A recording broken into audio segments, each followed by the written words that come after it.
The 20th anniversary of Offshore West Africa Conference and Exhibition that took place from the 26th to the 28th of January 2016 at the Eco Hotels and Suites, Lagos, Nigeria, played host to a record-breaking attendance for the second year in succession.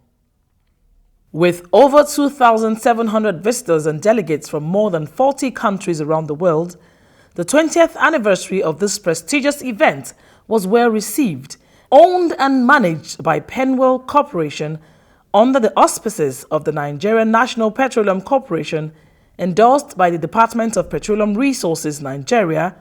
Offshore West Africa once again addressed key technology and development issues for the West African offshore oil and gas market through a comprehensive educational conference program and a 3-day exhibition under the theme Positioning for a Sustainable Future.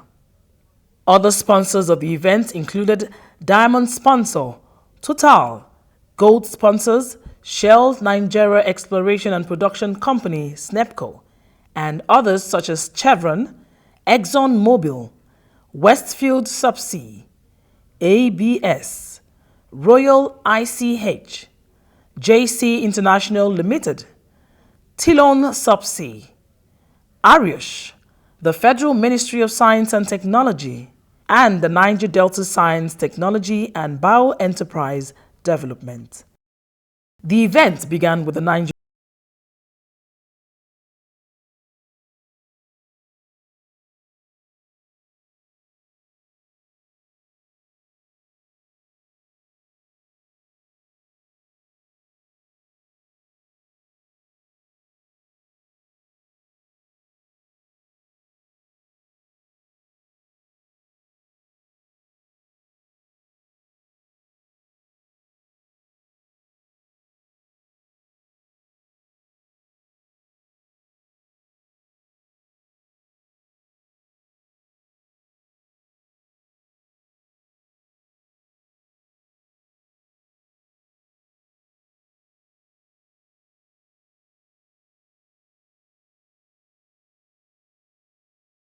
introduction by Mr. David Pegani, Chief Editor, Offshore Magazine, Pennwell Corporation. In light of the challenging market conditions, a fundamental restructuring, particularly in the oilfield services sector, is taking shape. Despite the low oil price, this change was long overdue, as the average capital cost per barrel has quadrupled over the last 12 years.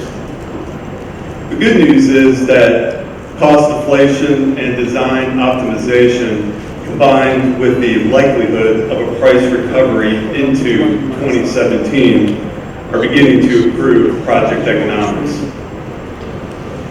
Industry analysts suggest that the average greenfield project costs have fallen by 10 to 30% and as much as 50% during the past year.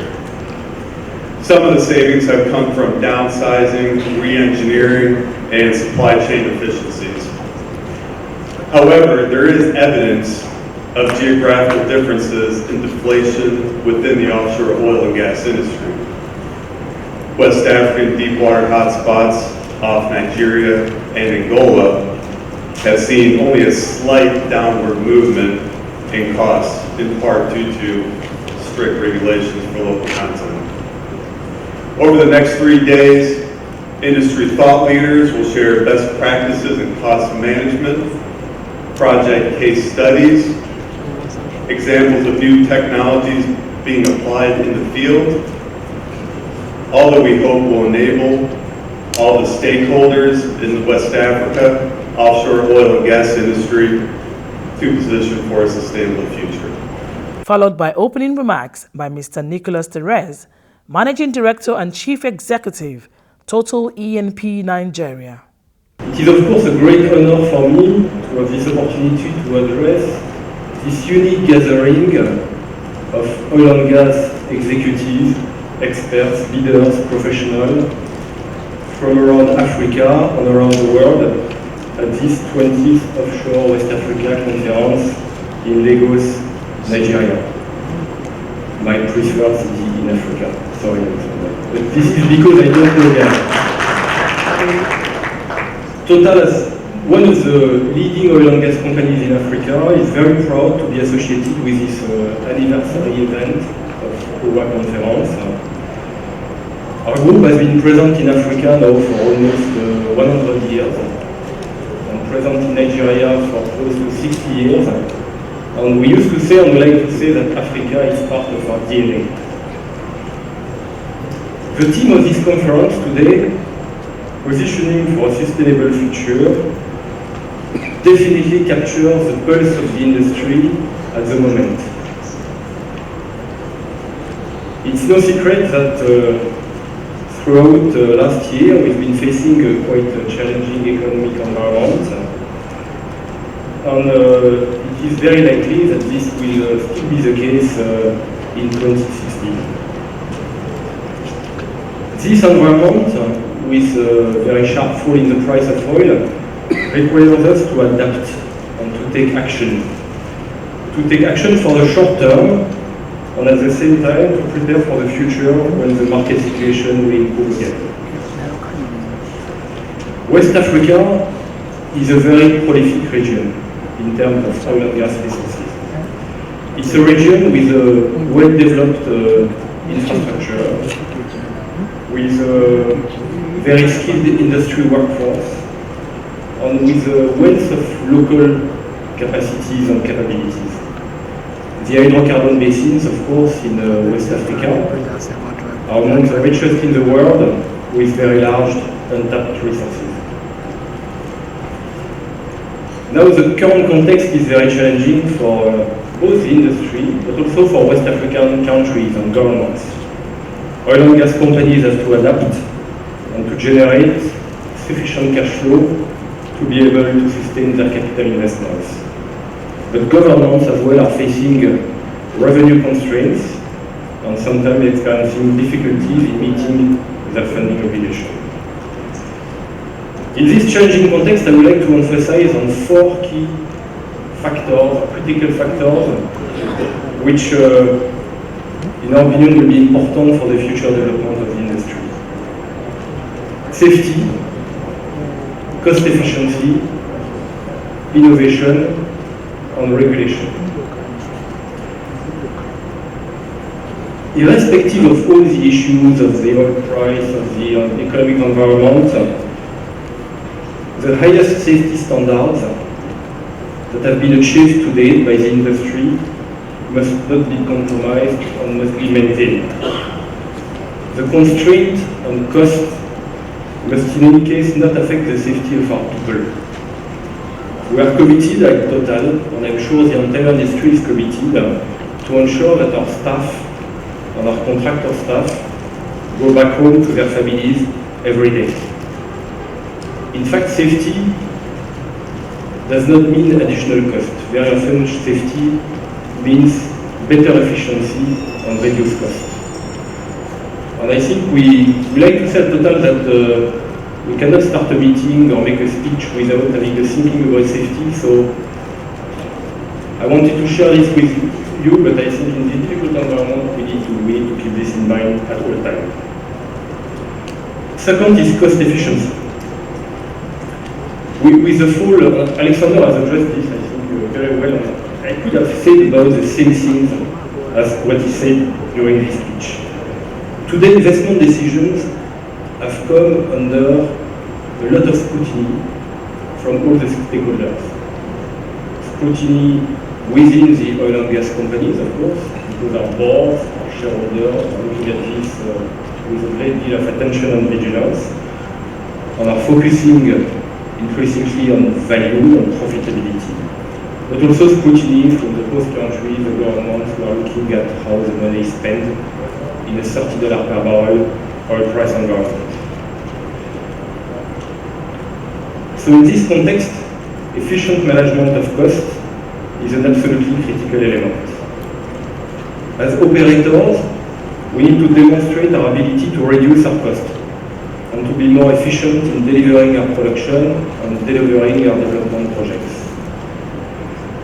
As operators, we also need to work jointly with governments to be more efficient in a number of areas, such as, being more efficient in contracted work cycles, being more efficient in improving the security in the area of operation, and also ensuring an efficient and wise development of local content.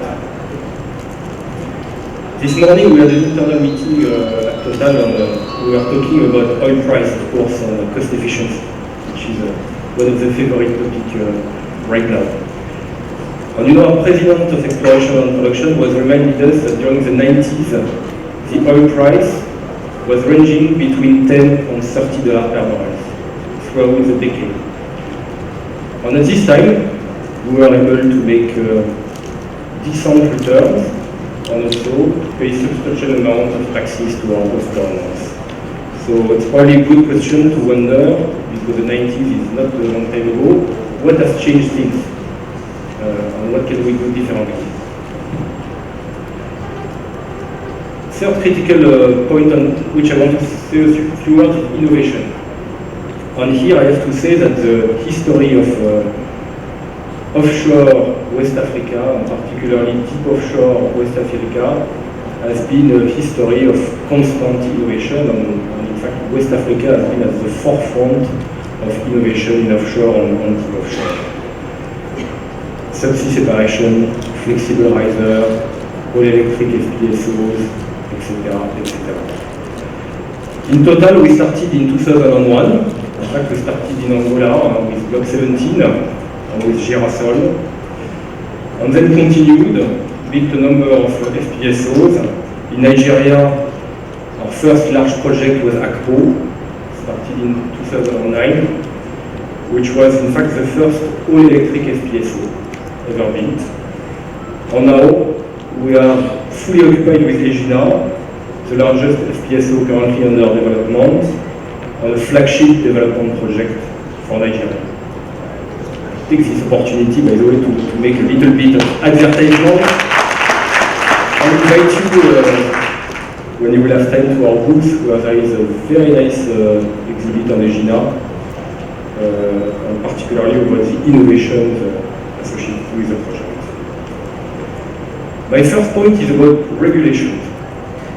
In the current context, the petroleum laws and regulation should definitely seek to encourage investment and prepare the future.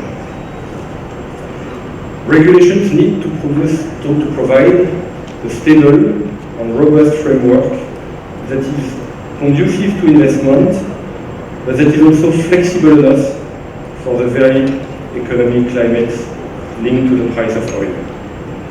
This is particularly true for offshore projects, and it's very true for deep water projects requiring a very significant initial capital outlay. So for such projects, confidence is definitely a key investment factor. If we are able to achieve these conditions and put in place regulations that create a win-win situation, West African countries will have laid a solid foundation for the future of their oil and gas industry. To conclude, investor confidence requires a lot of stability, attractiveness. Cost efficiency is absolutely critical in the current context. And irrespective of all these issues, let's remember that we need to keep the highest safety standards in our industry. These are definitely very trying times for the oil and gas industry in West Africa, but also globally. Let's not forget that outside West Africa is very challenging as well, and probably in the US unconventional, it's quite a hard time right now. Challenging context, but also a context that presents a great opportunity for change. To put it in a few simple words, opportunity to take a fresh look at the way we are doing things with a view of being more efficient and more innovative. It is my hope that this conference will produce many ideas in this direction. To conclude, let me thank all those who contributed to the organization of this event, and to the preparation, and all those who will contribute with their time to the various sessions and workshops. I thank you for your attention, and I wish you all a very successful OWA 2016.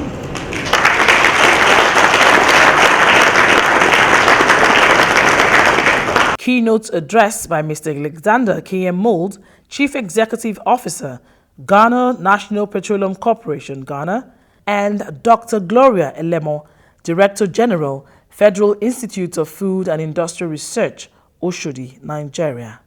Mr. Chairman, Honorable Ministers, Governors, other government officials, captains of the industry, distinguished invited guests, ladies and gentlemen, and fellow laborers in this industry. It is a pleasure once more to be invited from among this August Assembly of Petroleum Industry leaders from the sub-region and beyond to give the keynote address this year at the Offshore West Africa Conference and Exhibition being held under the theme, Positioning for a Sustainable Future. I salute the Offshore West Africa and the organizers of this conference, Pennwell, for keeping faith in West Africa. Accra, the capital of Ghana, has proudly hosted the conference on 4 occasions since 2010, and Ghana on all occasions was proud to be part of the Offshore West Africa Conference and Exhibition. I acknowledge every one of you here, including representatives of international oil companies, service companies, and sister national oil companies to this conference and exhibition. This year's Offshore West Africa Conference and Exhibition is a special event because we have gathered together not only to network, address key technology and development issues, and share ideas about the industry that we have dedicated our lives to, but we are celebrating the 20th anniversary of the Offshore West Africa Conference and Exhibition. And we are returning to Lagos, Nigeria, my second best city in the world, where the event attracted a record-breaking international audience in 2015. Help me give a round of applause to the organizers, Pennwell. Regulators, IOCs, investors, academia, and all those who've contributed to making this event a success. The theme for this year's conference and exhibition is very appropriate for the times in which we find ourselves. Positioning for a sustainable future. We are faced with a relentless slide in the oil price. I don't have to tell everybody. From a peak of around $112 a barrel in June 2014, the crude oil benchmark price is currently hovering around $30 per barrel. This is a drop of over 70%. In other words, a barrel of oil today is worth about only a quarter of its value in about 1.5 years ago in nominal terms. We are also faced with a challenge from substitutes, less obvious perhaps, but no less impactful over the long term.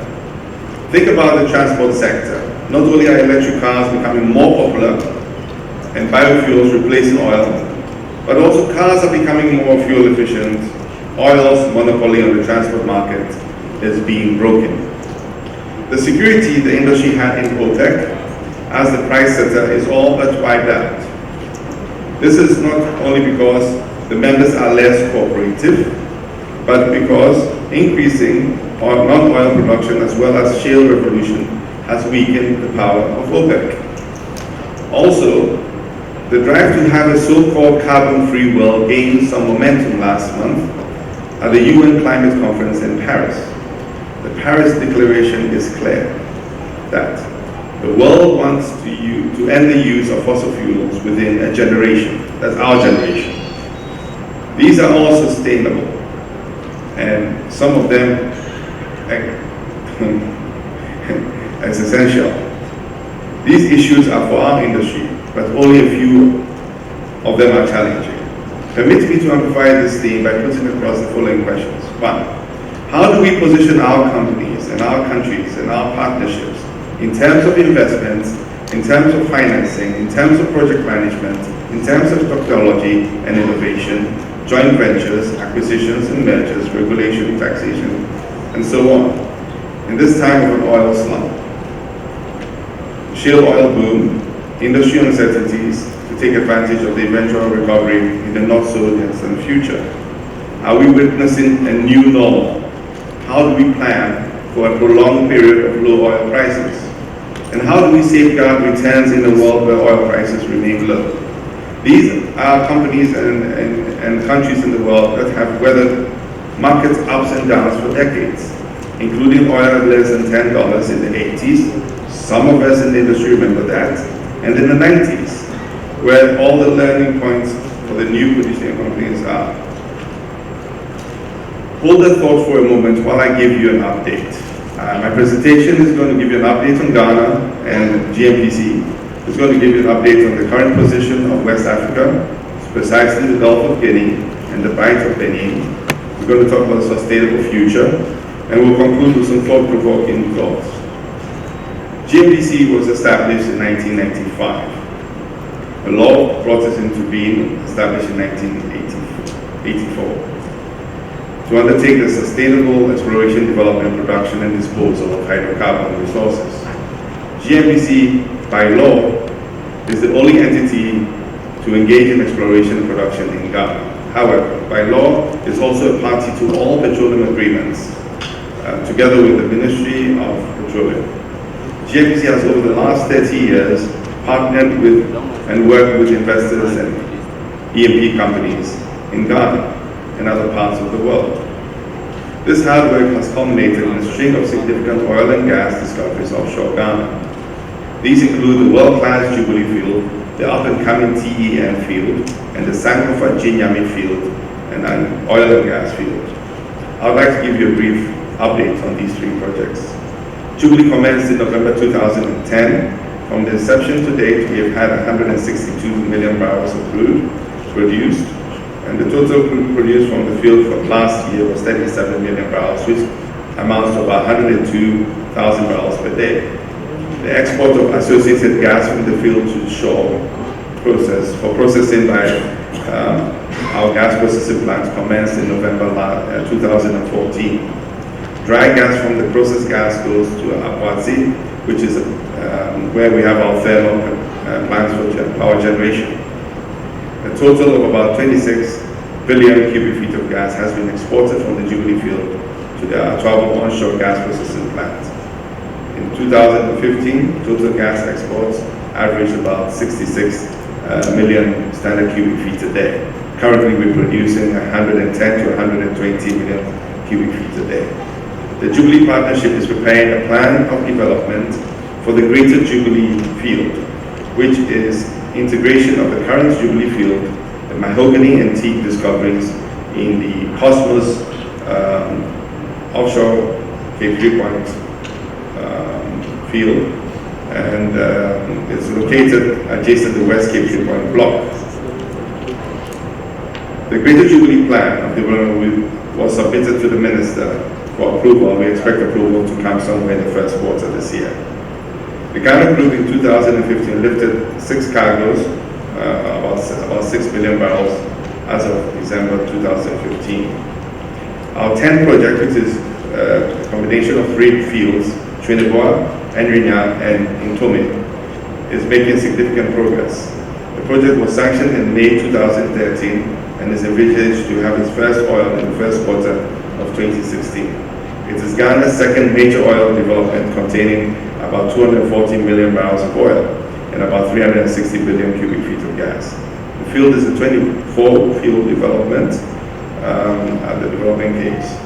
In October 2013, the Centenary Jubilee jewel carrying our crude oil FPSO arrived in the Jurong shipyard in Singapore, where it has been converted into the 10 FPSO, named after our late president, Professor John Atta Mills. The FPSO sailed from Jurong yard last week and is to arrive in Ghana in 25 days. It has a gross development capex of $5 billion. At the end of December 2015, we had spent over $4 billion.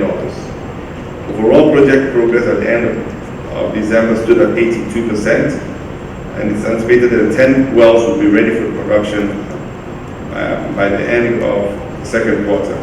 All 10 wells have been drilled, and the FPSO will be hooked up in a month's time for production to start in the second quarter.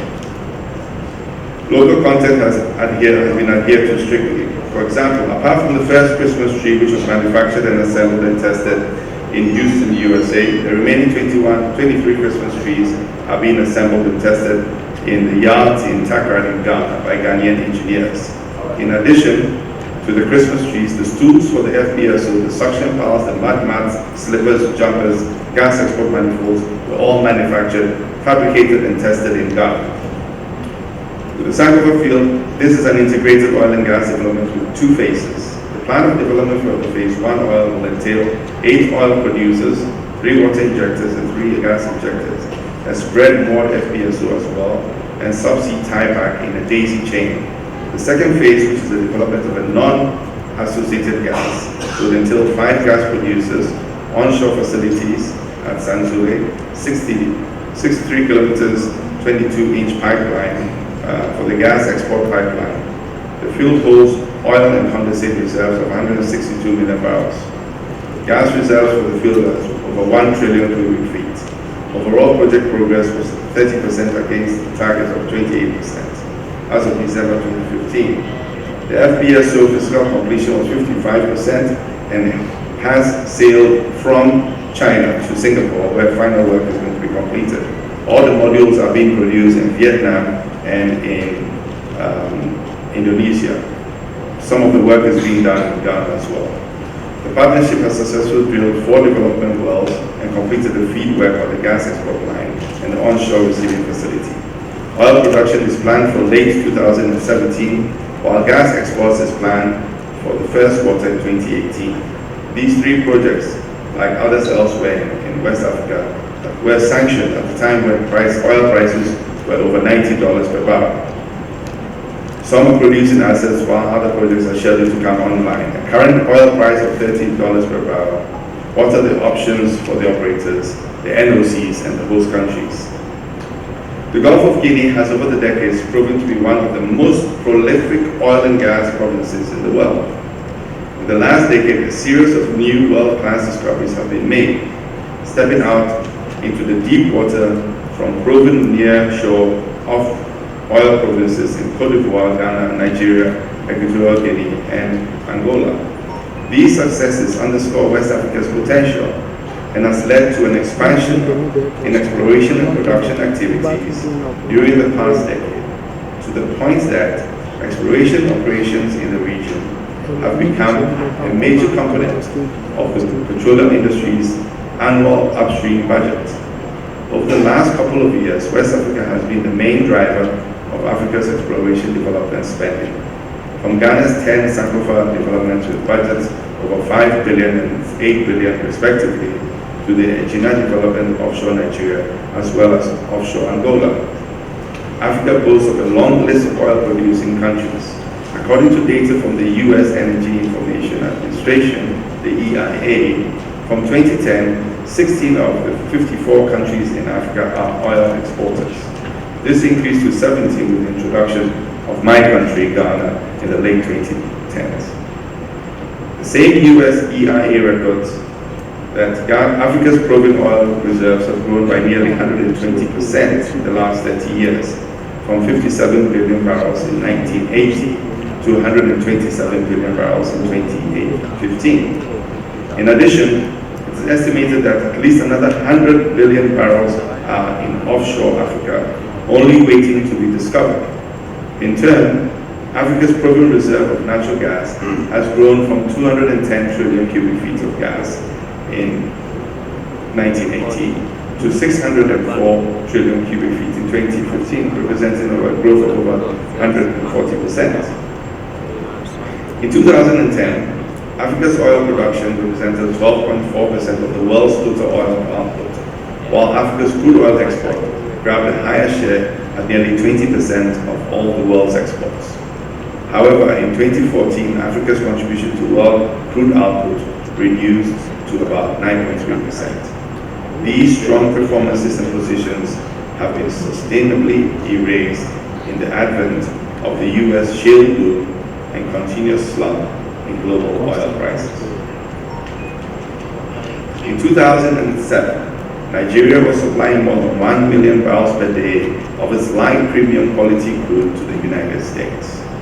By 2013, the average volume had decreased to 240 barrels per day, and in 2014 it was at just approximately 55,000 barrels per day. There was virtually no Nigerian crude imports in 2014 when the global oil price first slumped. Thus, it becomes the first casualty of the US shale oil boom. The US shale oil boom also altered oil trade with Angola and Gabon. Even in the face of such significant challenges, deep water regions of Africa still remain an immature frontier, with many deep water sedimentary basins only lightly explored. In West Africa, deep water oil and gas exploration is extremely immature, reflecting current infrastructure and economic limitations, but destined to become a major focus in the near future. West Africa forms part of the so-called Deepwater Golden Triangle, which includes Brazil and the Gulf of Mexico, where most of the big oil discoveries of the past decade have come from. Oil field consultant firms Douglas Westwood published a Deepwater Market Report covering the period of 2009 to 2013. The firm estimated deepwater spending to top 160 billion over this period, an average of around 32 billion per year. Nearly 90% of this deepwater spending was destined for the Deepwater Golden Triangle, where West Africa was set to take the lion's share of around 60 billion, followed by Brazil and Mexico. But the prevailing low oil prices, several projects are likely to be delayed. So, how do we position ourselves? The Gulf of Guinea encompasses oil-producing countries such as Nigeria, Ghana, Ivory Coast, the Democratic Republic of Congo, Congo-Brazzaville, Gabon, Cameroon, Equatorial Guinea, and Angola. Sounds like Africa Cup of Nations when I call this. The industry has come over the last few decades. They've overcome challenging geology and volatile commodity prices to provide hundreds of thousands of high-skilled jobs, generate billions of US dollars in tax revenue, and foster innovation. The sub-region, therefore, represents a growing source of wealth to companies and nations. However, for all of its oil resources, refining capacity in the sub-region remains limited, and as a result, countries export crude oil only to import refined products later at an additional cost. I did a little research, and this region exports about 4.5 million barrels of oil a day, and yet we import about 100 ships sail from Northwest Europe to West Africa every month to deliver petroleum products. Wouldn't that be wonderful if we could have a refinery that all these nations could own and produce 1 million barrels a day at least, so that we can augment the number of ships that are sailing and the amount of businesses that are given to the OECD countries. That's a thought-provoking thought for you. Our region has been associated with inconsistent and unpredictable government policies and regulations. Even as we strive to overcome this image, with the various policies and institutional reforms ongoing, the continuous slump in oil prices being caused causing a potentially long-lasting damage to explorers and producers. If we were to avoid lasting damage to this industry and its several $billion value chain with local participation, now is the time for meaningful action. The industry must take tough decisions and implement necessary cost reduction and efficiency improvements and measures. The future is changing for oil and gas, and only the companies that change with it will strive. The world is not taking oil and gas. It's talking energy. There are various forms of it. We must evolve as energy companies to tap into emerging opportunities, unconventionals, renewables, the list is long. And to achieve this, oil companies have to be nimble. opportunities are going to be fleeting. Coupled with short investment cycles, as we have seen in shale, the future operating environment will require companies to be flexible. Technology will play a key role in reshaping the industry. We have to continue to invest more in R&D to maintain the chance of the future economy. Alongside this, various governments must look at radically reducing the tax burden on operators or grant favorable tax conditions to operators in the upstream sector to encourage development of even marginal fields. This is the time for us to actually encourage investors to invest when oil prices are low. We should give them the tax breaks to do that. However, when the windfalls come, we should make sure these agreements are signed and adjusted so that there is a sharing, an equal sharing of the windfall. This is very important because increased industry activities in the sub-region present opportunities for improving infrastructure and facilitating continuous operations, thereby ensuring that post-government revenues are sustained and citizens remain in jobs to promote economic growth. The recent call by Nigeria for OPEC to meet is in the right direction. Even though OPEC is not intervening now, the prevailing low oil price also hurts economies of its members. I hear Dubai has started taxing people, so if even Dubai is taxing, Abu Dhabi can't continue funding Dubai. And it is hurting even the richest of countries like Saudi Arabia. We should note that there is a risk of an oil glut that could sink the already low prices further if OPEC fails to cut production early to mid-year, when oil demand is usually low. Prevailing low oil prices are hurting African countries and their economies, especially for producers. The time is now to act. I just want to talk about a development that is happening in Ghana. As you know, we have a field called the OCTP. The operator is ENI, and it is a gas field. It is a non-associated gas field. That means that the investment is totally on the gas. But the gas is not enough for us to have an LNG train like we do have in Nigeria. I think you have quite a number of LNG trains.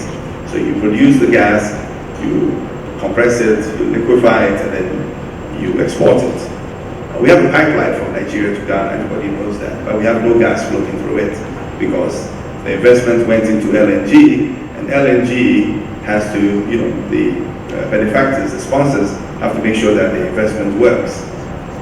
We have a power problem in Africa, everybody knows that. We have a lot of gas in Africa. But most of the E&P companies do not want to develop gas fields. It's not that they just want your oil, but it's just because the framework for oil encourages investment. The framework for gas doesn't encourage investment.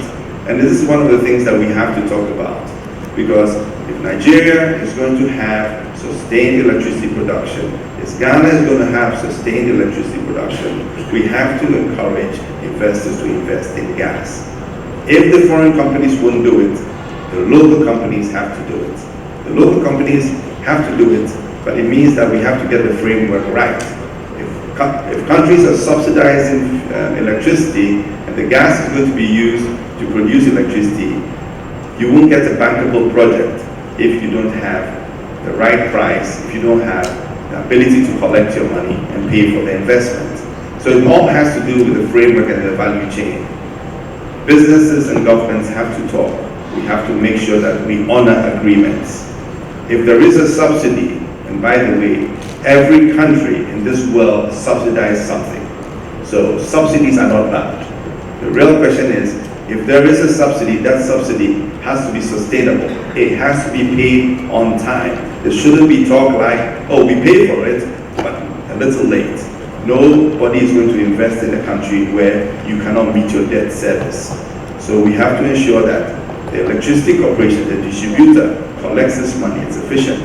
That distributor then gives the money and pays for the electricity that is generated by the IPPs. The IPPs also then pay their bills. Otherwise, we're going to have a chain, a value chain where government controls the value chain either through policy or through regulation. And we all know that most times in African countries, we do not pay the right price of electricity. But that's not the problem. The problem is if it's subsidized, it has to be the subsidy has to be paid on time so that we can get the investment in. So if we believe that we want gas to be the primary fuel to supply electricity, the generating capacity, we have to build generating capacity. To build generating capacity, we have to ensure that the whole value chain is solid. That means there is no weak point in the value chain. We are having that problem in Ghana. We have, we have a saying called doomsaw. Doomsaw means there are no lights. I hear it may make its way into the Oxford Dictionary. But we're solving that problem. We've come to a realization that we have to pay the right prices, one. And if government makes a subsidy, we have to force government to make sure they make the payments. Well, the World Bank is helping us with the OCTP project, where ENI is the operator. They've given the largest guarantee ever by the World Bank for any project in the world. It's a $700 million political risk guarantee, which is not only for the project beneficial, that is Ghana, but also for the sponsors. Why do we need a political risk guarantee? We need a political risk guarantee just because governments over years, because this is a long project, 20 years, 30 years, over the years, government has consistently violated their policy, either not paying on time or not increasing the prices. So you need somebody like the World Bank who has a whip to make sure government does the right things. Why do we need the World Bank to do that? All we need politicians who can explain to the people why they have to pay the right price or why they can't subsidize. Or we need politicians who can make sure the subsidies are paid on time, and then this political risk goes away. Africa is deemed to be a political risk environment because we have political risk. And we have political risk because most times our politicians, because of elections and because of other things, do not do the right things. We, the businesses, and we in government, should work with the politicians to make sure that we do the right thing so that we can get the necessary investment into the country. I will conclude by saying, in summary, the prevailing global situation puts energy supply security and price volatility on the international agenda. I wish to therefore repeat the questions I raised at the beginning of my presentation. How do we position our countries, companies, and partnerships in terms of investments, project management, financial modeling, technology, innovations, JVs, acquisitions, mergers, regulation, tax audit, etc. in this time of oil price slump, shale oil boom, and industry uncertainties to take advantage of the eventual recovery in the not-so-distant future? How do we plan for a longer period of low oil prices? And how do we safeguard returns in a world where oil prices remain low? These questions fit into our theme for the conference. It is my belief that distinguished delegates will find time and discuss these questions and a lot more for the next 2 days. Let me once again express my profound appreciation to the organizers, sponsors, and all those who contributed in putting these conferences and exhibitions together. It's really a delight for me reading the Honorable Minister's speech.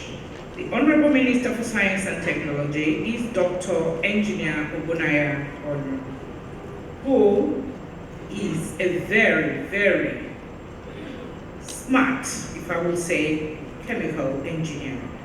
And he is actually the right peg in the right hole in the Ministry of Science and Technology. So his speech goes that I am delighted to be here on the occasion on the West African Youth Empowerment Program, and I'm also passionate about youth and youth economic empowerment. And so I have directed my energy into this cause since I resumed office as the Honorable Minister of Science and Technology to achieve the federal government's cardinal objective of job creation by deploying the instrument of science and technology to ensure self-reliance through self-employment. I am particularly happy that I am meeting with like minds who share the same passion with me by putting this program together for the benefit of our youth. There is no doubt that the overall overall objective of the program is to address the critical issue of unemployment for the youth by exposing them to various entrepreneurship opportunities that are available for economic empowerment, encourage and support them to take up the challenge of being their own bosses through enterprise creation and development. It is on this note that I want to give special commendation to the organizers of this program for their thoughtfulness and for their interest in economic empowerment of the youth. Today, we have issues concerning youth, and any nation that lies and does not believe in the vibrancy of the youth is actually heading towards a disaster, because they are the vibrant, energetic group of people that can make or mar any nation. What we are seeing today in terms of youth restiveness is as a result of the inability of this group of people to have access to gainful employment. Youth employment crisis is, however, not limited to Nigeria or to the West African sub-region. The International Labour Organization reported that youth unemployment was especially problematic in Europe, with rates of up to 52% in Greece and Spain. The ILO predicts between 2014 and 2019, youth unemployment will also rise by up to 8% in parts of Europe, South Africa, and Africa. In 2014, global unemployment stood at 201 million people, 1.2 million higher than 2013. It is envisaged that this figure will rise to 212 million by 2019. The global unemployment rate is around 6%, and the probability that the figure will shrink is almost nil, because increasing unemployment rates was not necessarily a sign of poor economic climate, but a sign of a modernizing economy and automation of plants, especially in Asia, Europe, and American continents. Despite the concerted efforts of government at addressing the issue of unemployment, the National Bureau of Statistics report indicated that the rate of unemployment in Nigeria is 23%. Youth are the bedrock of any national economic development. In prosperous nations, check the youth. And in war-torn areas, also check the youth. Today, we are witnessing high levels of decadence in our youth, and this has resulted to high levels of restiveness, occasioned by militancy, kidnapping, terrorism, and other social vices. There is an urgent need, ladies and gentlemen, to address this ugly trend through provision of gainful employment for our teeming youth. In developing countries like Nigeria, government is the largest employer of labor, but recent employment indices have indicated that government alone cannot carry all the burden of employment generation. The best way to go now is to encourage our youth to develop entrepreneurship culture. All over the world, entrepreneurship has been acknowledged as the surest way to massive job creation. The Federal Ministry of Science and Technology has 17 parastatals, including the Federal Institute of Industrial Research, Offshore, where I am the Director General. And these parastatals put together have developed over 1,000 technologies suitable for youth economic empowerment in all the 774 local government areas in Nigeria. This can be extended to the West African sub-region as well as to the whole of the African continent. I'm pleased to inform you that my ministry is working in collaboration with the Office of the Vice President of Nigeria, an office that has been charged with the responsibility of job creation. The ministry is also working with the Nigerian Economic Summit Group to ensure massive and effective deployment of the technologies developed by the various parastatals under my ministry for job creation. We are in the process of developing a comprehensive national blueprint on job creation through science and technology for implementation. This will also entail massive training and retraining of the youth to empower them into not only job seekers, but to turn them to job creators. On this note, I therefore invite all of you, the stakeholders here, especially the organizers, and also non-governmental organizations that are here, to join with the Ministry of Science and Technology to achieve this laudable objective of the federal government of Nigeria. In this report, as a matter of information, the federal government wishes to extend a hand of partnership to this noble objective, and also wish the organizers of this program more grace to their effort. Distinguished ladies and gentlemen, I have a little bit of tip to give in the area of job creation.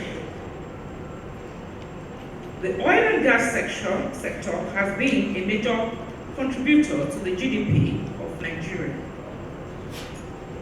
Today, there is crisis in the oil and gas sector, and the need to look at other areas cannot be overemphasized. We have looked extensively in the energy sector.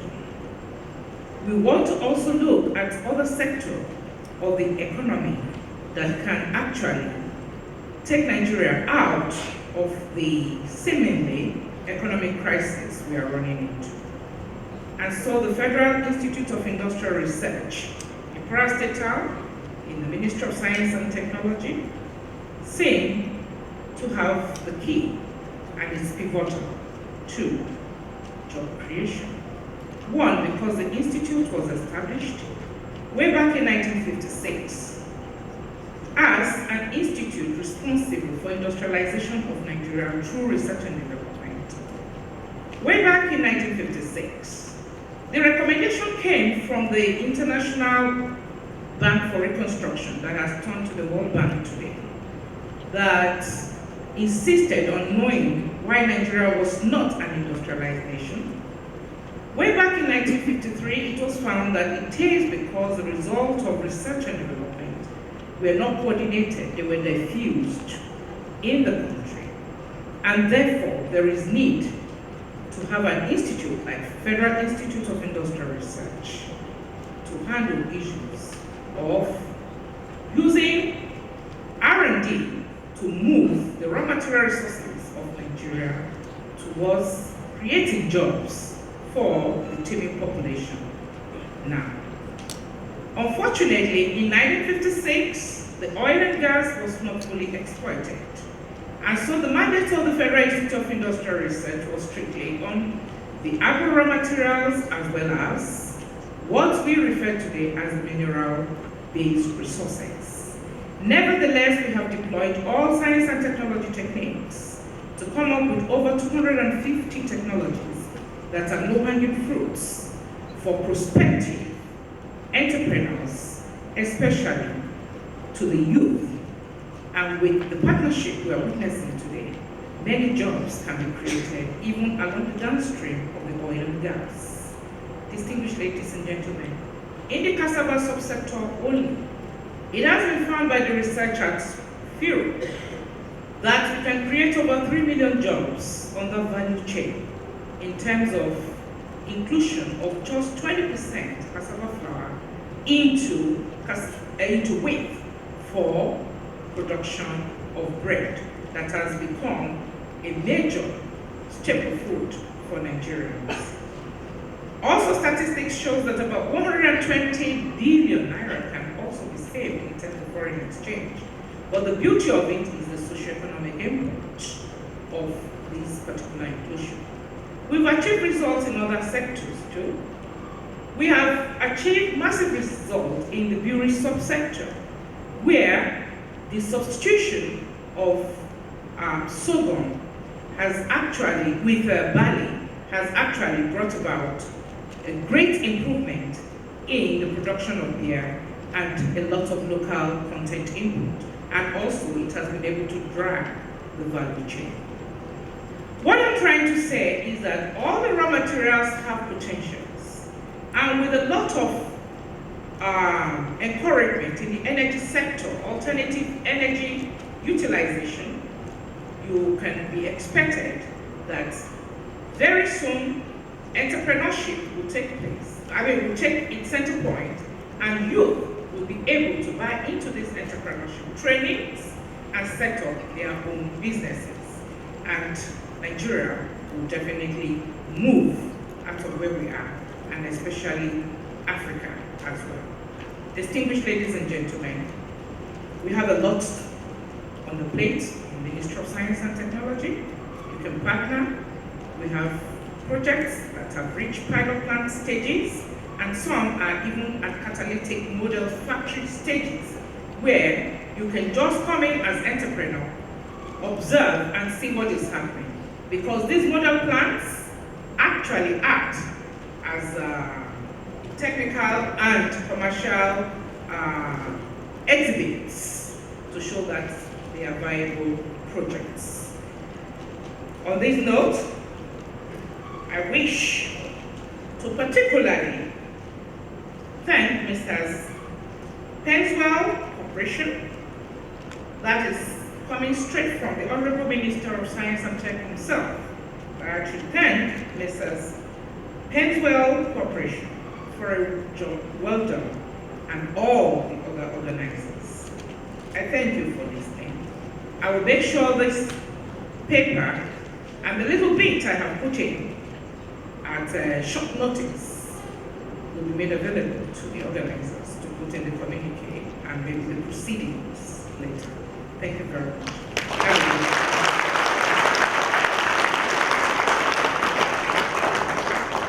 Next was ExxonMobil Energy Outlook by Mr. Oladokun Isiaka, General Manager, Deep Water Operations and Joint Interest Assets, ESO Exploration and Production, Nigeria. What I want to share today is a package that's put together by ExxonMobil on a yearly basis, put together by our geologists, our engineers, scientists, and it forms the basis of our business decisions. And that's because this is a multi-billion-dollar investment company. You really want to be sure that the revenues come at the end of the day. Okay? The focus of the presentation is on future consumers. In terms of future consumers, we're looking at energy decisions that people make, energy decisions that countries make, and the relevant factors that we look at: technology, environment, economics, and politics. So the package is structured in 5 different buckets. We'll talk about measures and units, talk about the drivers for demand, and then we'll look at the demand numbers themselves, we'll look at the supply numbers, and then we'll bring the two together in terms of trade. Some of the stuff that Alex talked about earlier on, you will get a flavor of them in the panel. So let me test this and see whether it works properly. Excellent. We do this, it's a bottom-up approach. We look at country by country, we look at different sectors, we're looking at the technologies and fuels that best meet the future needs of people in general. And as I said earlier on, this is a long-term industry. To put it in perspective, ExxonMobil spent $40 billion in 2013 alone. $40 billion. And so you really want to make sure that the revenue streams are there if you're putting that kind of money out there. And that's why we put this package together to help us understand how we should put our business plans together. While this outlook is unique to us, it's consistent with some other major forecasters like the International Energy Agency and the U.S. Energy Information Administration. So let's go on and start talking about how we put this together. And we will start using the oldest energy reference, which is fire. And so when you look at the units in play for fire, that would be a log of wood. And a log of wood is estimated to provide 24,500 BTUs. BTUs would be British thermal units. You can further convert that into gasoline, which is something that we are more familiar with.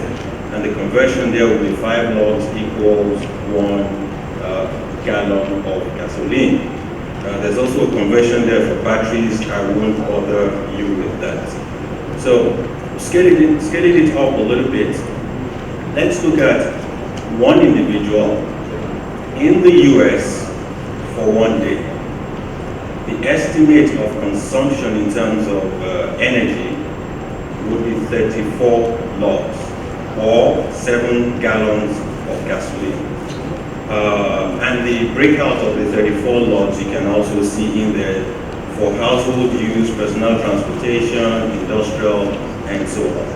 Okay, 34 logs. But in the US, for 1 person per day. Now you all agree with me that the consumption in the US is different from all over the world. So as we scale this up, you have to average it and consider the fact that people are not consuming at the same rate. And when we scale this up, we get 9 logs per person per day for the world. So that drops from 34 to 9 logs per day. There will be a lot of pressure on this number if indeed it were higher, and I'll get to that very soon.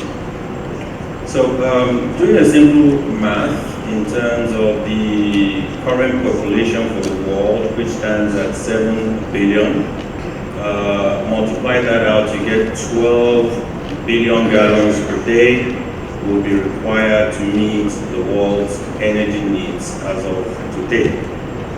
12 billion barrels of oil translates into 260 million barrels of oil equivalent. Okay?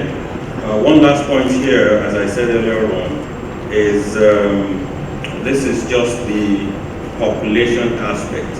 As people move themselves out of poverty, as the standards of living improves across the world, there will be more pressure on this number that we have here.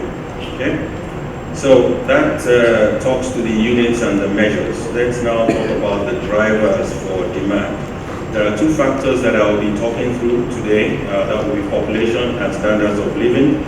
The question that comes to mind here will be how much energy will the world need going into the future? And when you look at the 2 factors of population and standards of living, the following comes to bear. The chart you see to the left indicates that population in our reference year of 2010 was about 6 million. It's grown to about, 6 billion. It's grown to about 7 billion as of today. And we're forecasting it's going to be somewhere around 9 billion by the year 2040. The second chart talks to GDP. GDP is forecasted to increase 140% over this forecast period. And we'll come to the colors in a minute, because those colors also give us some insights into where the increases will come from. Now when you combine those 2 charts, you get the one to your right, and the solid line you see there will be the projection of energy demand based on the 2 charts. But we believe that it's not going to be that significant. It's going to be somewhere around 35% increase by 2040. Why? Because of efficiencies. Over time, because of technology, we have consistently improved the energy consumption per person. So we believe this is going to just be 35%. If we are wrong, there's going to be more pressure on the energy requirements going into the future. We expect there will be more efficient cars, more efficient light bulbs, more appliances, the industrial processes will be much better, and as such, the expectation is that there will be more efficiencies to capture. In other words, we can actually say that the largest single contributor to energy in the next 15 to 20 years will be efficiencies. That's another way of putting it. Okay? So now let's take a look at the colors themselves. The blue at the bottom represents OECD countries, primarily US and Europe, whose economies and energy systems are the most developed. Then you have China and India separated there mainly for their population because it has a very significant impact on our outlook. Then you have 10 key growth countries, and Nigeria is in that pocket, by the way, so you put that in perspective as we go on, and then rest of the world. When you look at the slices, you begin to see some more dramatic trends.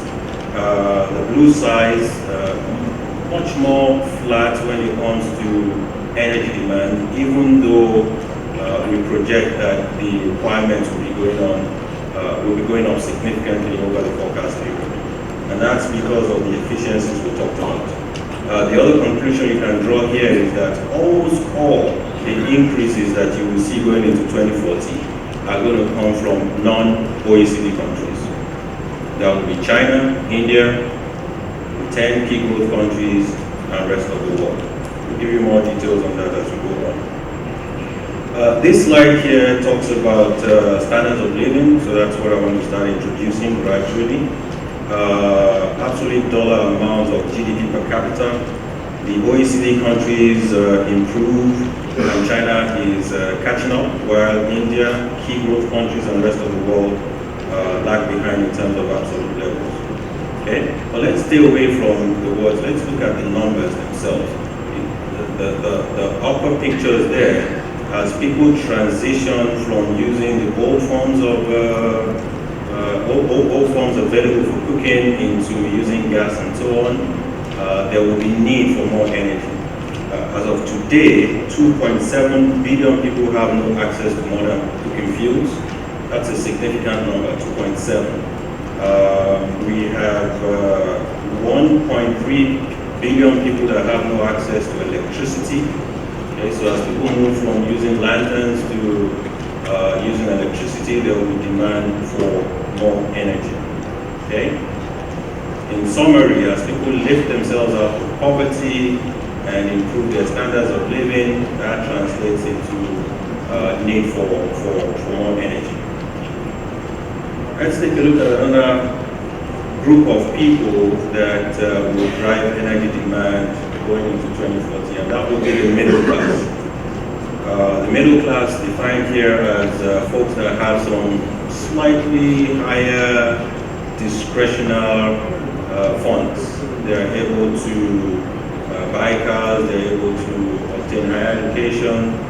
Okay, that's what we mean by middle class. All of these improvements depend on energy. The improvements that come along with folks staying in cities and so on. And as we have these society-wide changes associated with the middle class, we're going to be requiring more infrastructure, we're going to be requiring electrification, urbanization. If you take a look at the plots to the left, 2010, 2 billion people in the middle class. We're forecasting that to increase to about 4.5 billion folks in the middle class by 2040.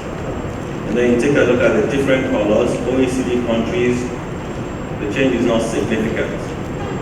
Because in the US and Europe, most folks are already in the middle class. But take a look at India and China. India is going to add 1.1 billion people to their middle class by 2030. China, 900 million. Key growth countries, they're going to double in terms of middle class. And then of course the rest of the world too will be increasing by a significant amount. The key thing to note on this slide is those 12 countries, China, India, and the 10 key group countries, they're going to represent 80% growth in the global middle class over this forecast period. Pretty significant. Okay?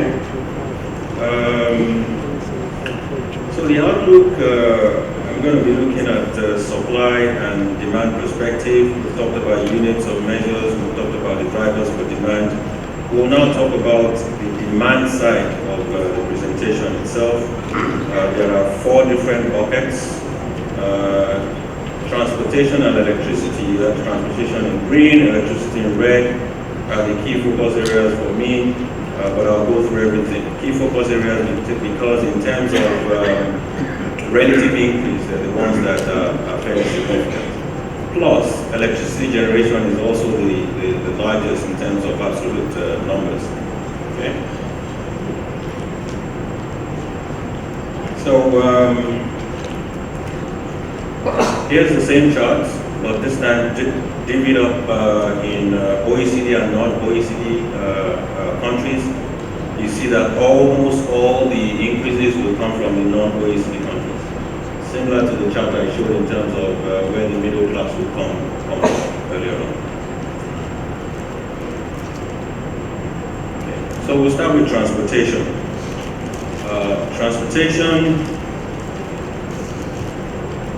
Starting with light-duty vehicles, mostly cars, that would peak at 23 million barrels per day, and then increases over time.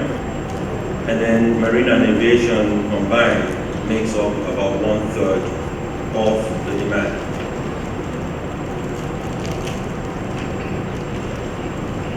Let's take a little bit more time and look at light-duty vehicles. That's what we're most familiar with. We expect the number of vehicles to double, adding about 900 million vehicles, mostly in the developing countries. China dominates and reaches about 400 million by 2040.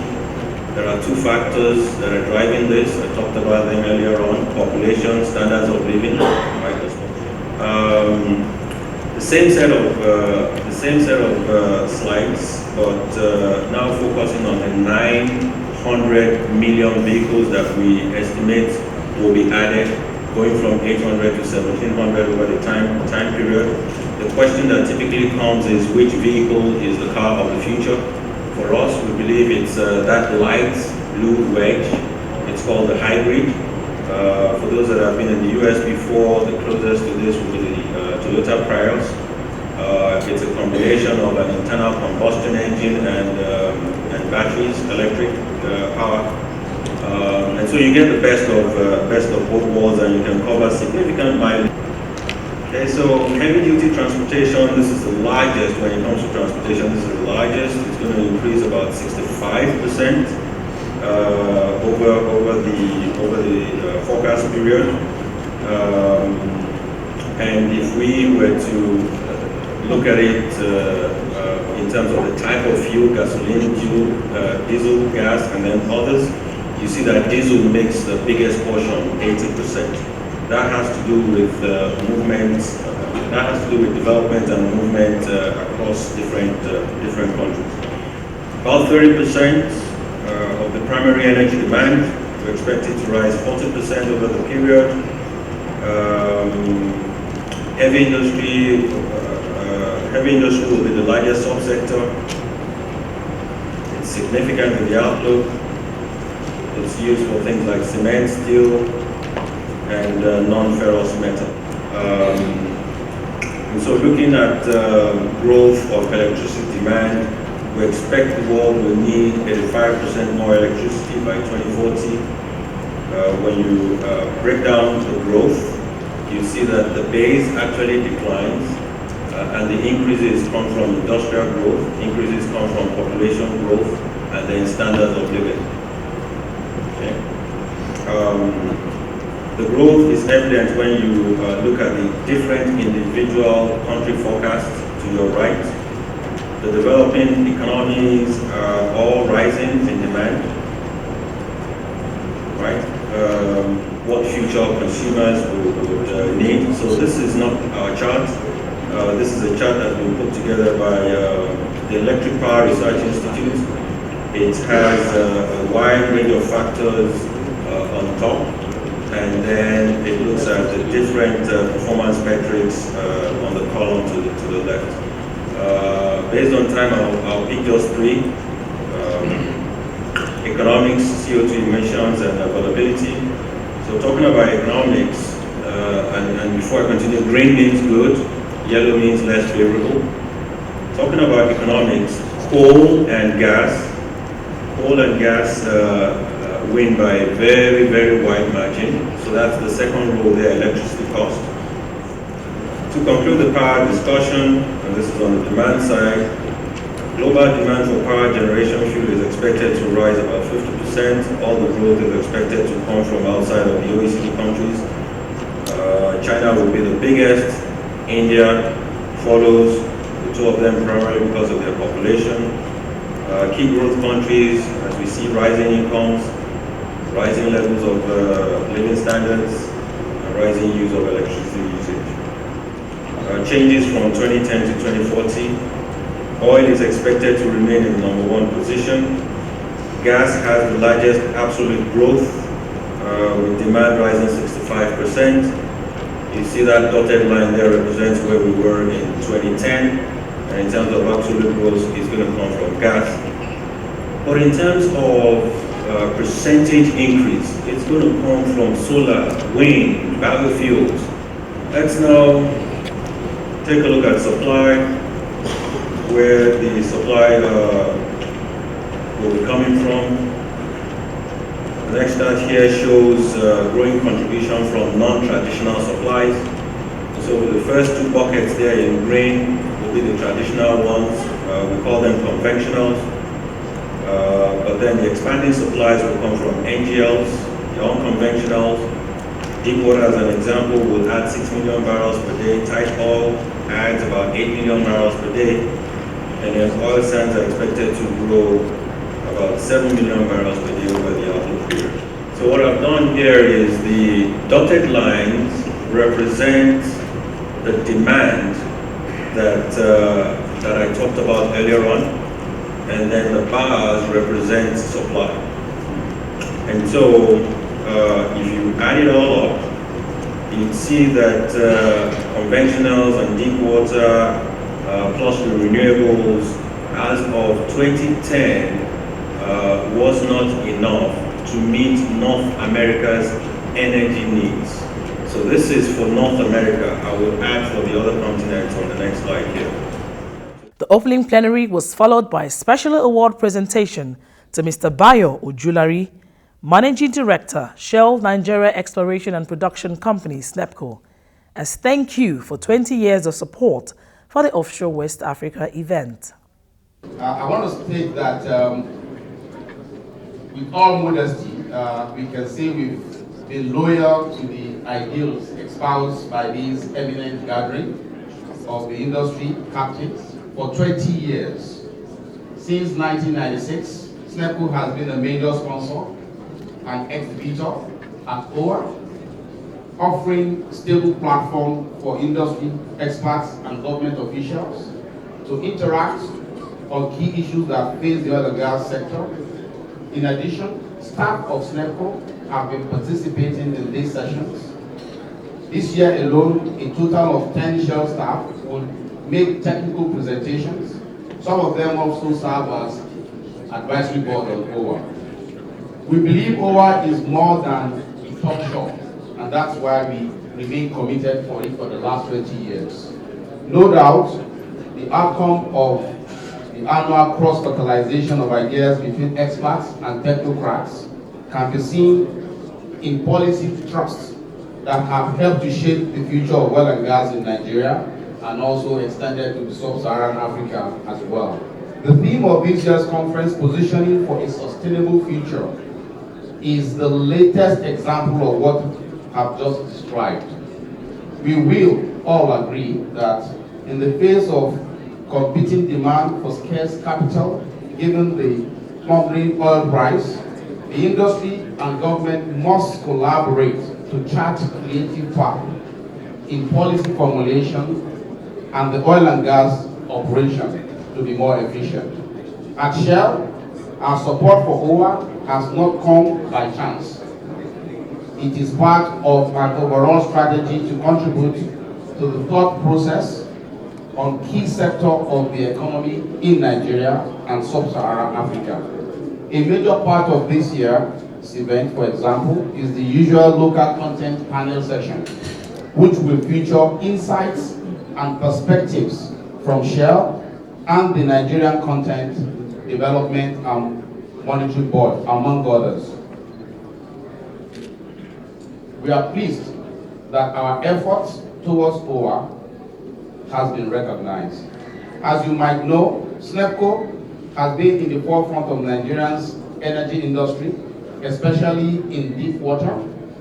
SNEPCO pioneered the country's deep water oil and gas production at Bonga, a project that increased Nigerian production capacity by 10% when it began production in 2005. This is not a stroll in the park. We produce oil some 120 kilometers offshore in water depth of over 1,000 meters across an area of about 60 square kilometers. SNEPCO continued success led to other discovery like Bonga Southwest in 2011, Bonga Northwest, which came on stream in August 2014. Further, we achieved first oil from the Bonga Phase 3 project on the 24th of August 2015, with more than 600 professional staff, more of whom are Nigerians, about 97% are Nigerians, and backed by technical experts from the Royal Dutch Shell Group worldwide and in Nigeria. SNEPCO looks forward with confidence to meeting the aspirations of our stakeholders. And we also look forward to more fruitful OWA conferences over the next decade. Thank you very much. Thank you very much, Mr. Ojulari, and please stay there for a moment. Again, 20 years, it's a celebration, so let's celebrate. And I'd just like you to accept some flowers, please, from us on behalf of Pennwell as gratitude.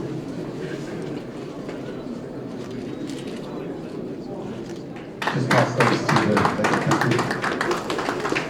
And also as a longer lasting memento and a token of our appreciation, if you could just please accept the award that we've created for this. Thank you.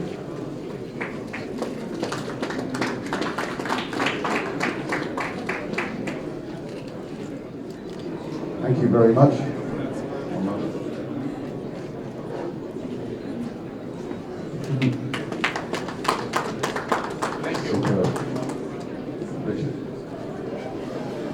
The official opening of the 2016 exhibition took place via a ribbon cutting for the speakers of the opening plenary session, joined by Mr. Glenn Ensor, Managing Director, Pennwell International. I will count down from 3, and if you could cut the ribbon at that time, that'd be great. So, 3, 2, 1. Thank you. Well done, well done. Please take the scissors, and OWA 2016 is now officially over. The special guest took a tour around the various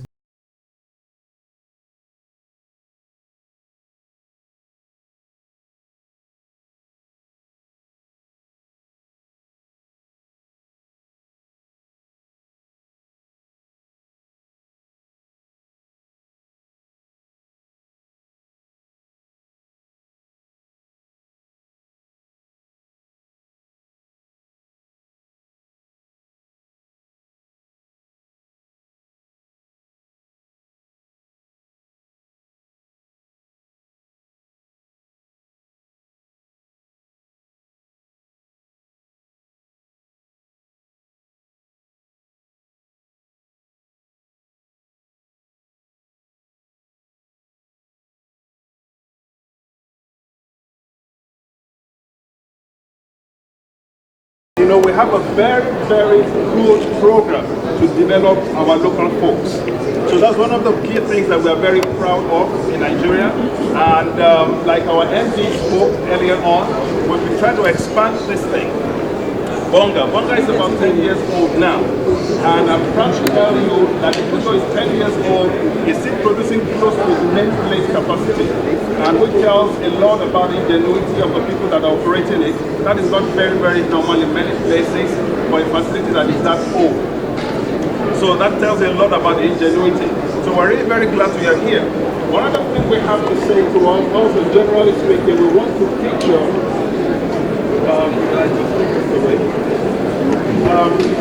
one of our presenters talked a lot about the place of innovation and technology. And here we just have demonstration. One of the things which we do is about the rigless, the intervention in deep water, things which normally would do with a rig, but we're able to walk around it and use, some normal ocean-going, walking vessels instead of a rig, and this saves a lot of money and a lot of time and makes availability, much, much better than it is. So this is just a demonstration of that, of the rigless, as you can see, walking underwater with ROVs, and all of these things typically have been done by a rig or a very big spread, but we do that by a normal, ocean-going vessel. Also at the other end there, we have some bit of demonstration about our local content and social development. You can have a look at it. Some of the things in which we participate. One of the things we are very well known for is football. You won't see a football here, but you can see the things we did about this car racing thing that's normally done in Holland. And we encourage our young guys to come up with this kind of innovation, design these cars, and they've done very well.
And our participants.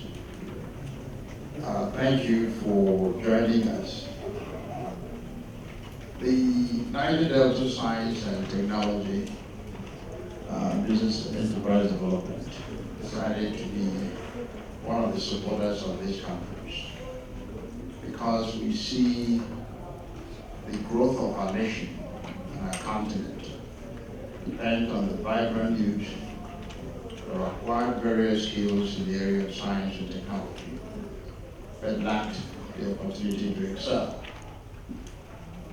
So So what we have done is to salute Pennwell Corporation for initiating this idea, because we've had lots of multinationals who worked in our region, as well as in our country and continent, that have not done as much as they have done within a very short time in terms of awareness of the opportunities that you can take advantage of within the oil and gas sector. When I came in here, the first thing I did was just to size up all the youth here.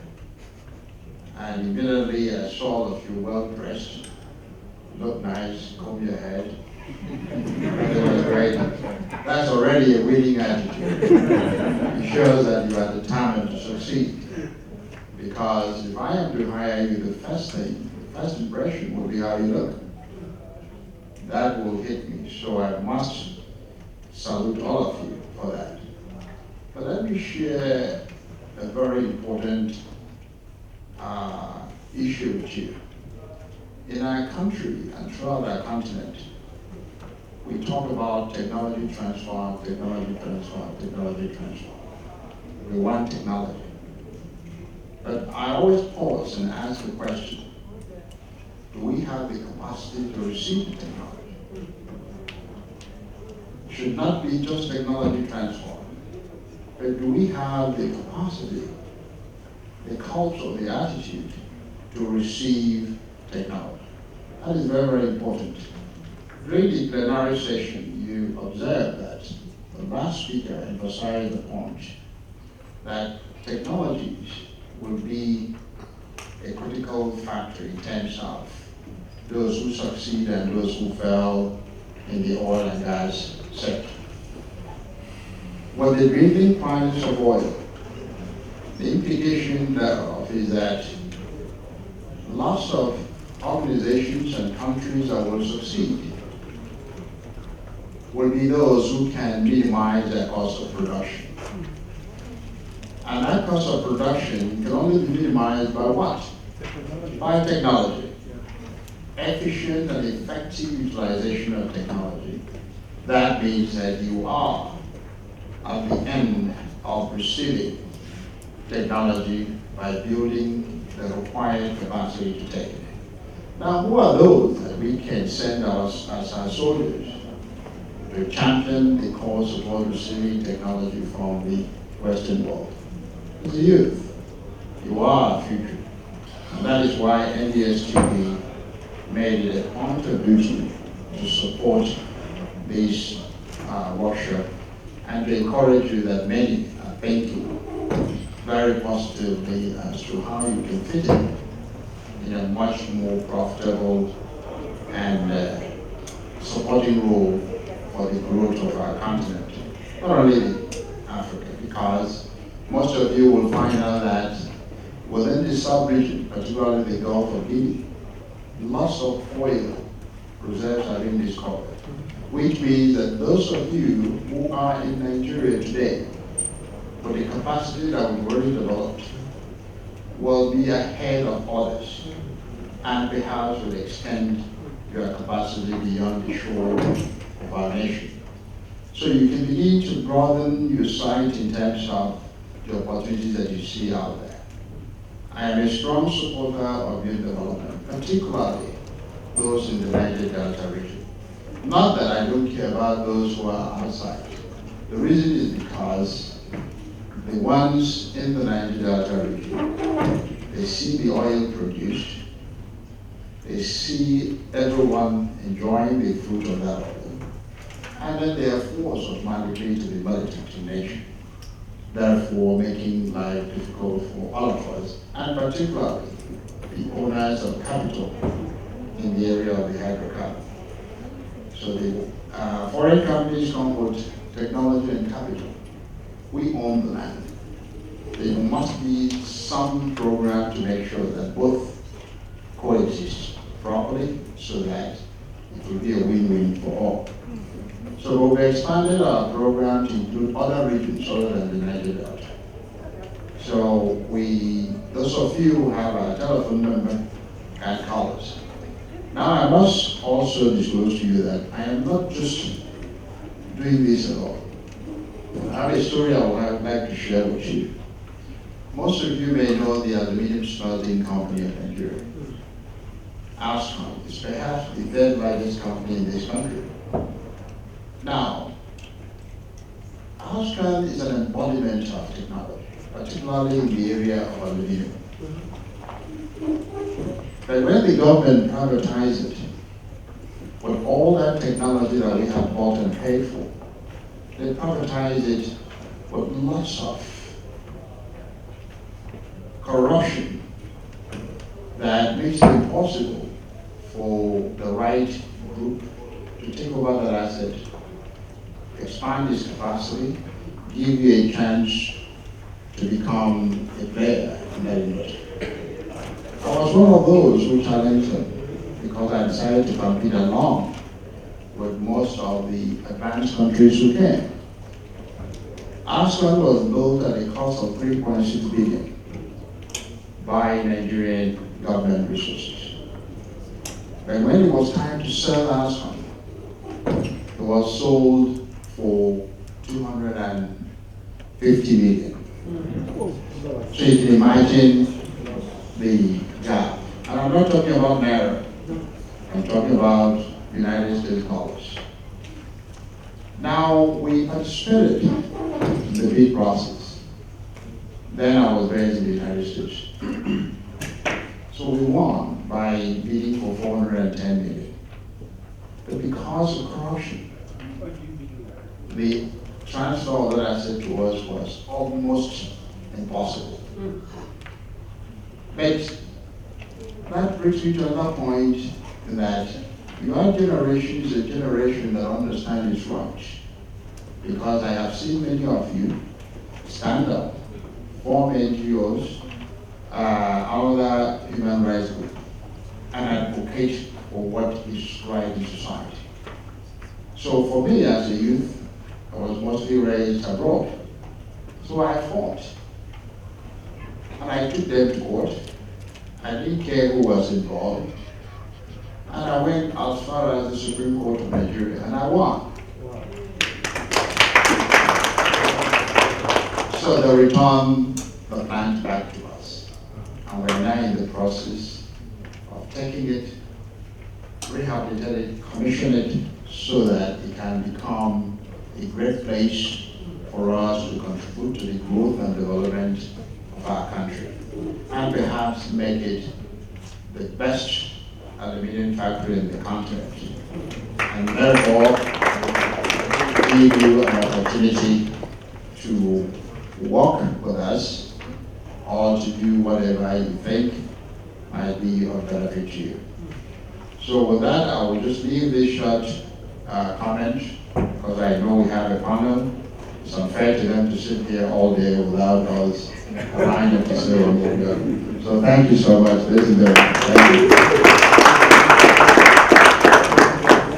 Rave TV caught up with some students, speakers, and organizers after the event. Okay, I came to learn about the opportunities for young graduates and young female engineers and in the oil and gas sector, and what we can do right now to be able to help the situation of the country, and how we can also look for other methods and other solutions that we can look to be able to help Nigeria as a whole. Ogbe Emmanuel Deba from Offshore Technology Institute, Subsea Engineering. Abdulwaris Bamishedun, Pipeline Engineering, Offshore.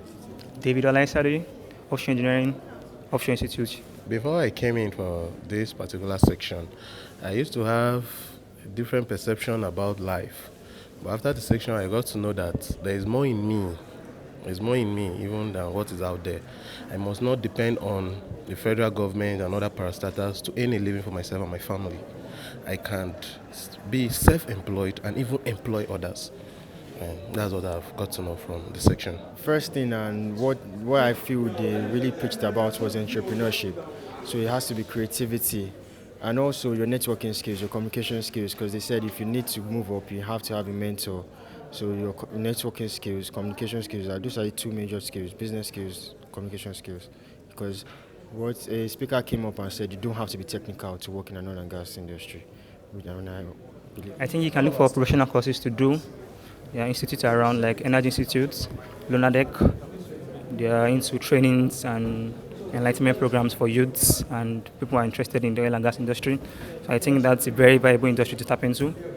Meet companies, oil servicing companies that train and mentor youths into getting jobs in the oil and gas industry. Yes, I guess these are one of the, will I say, pitfalls of the industry.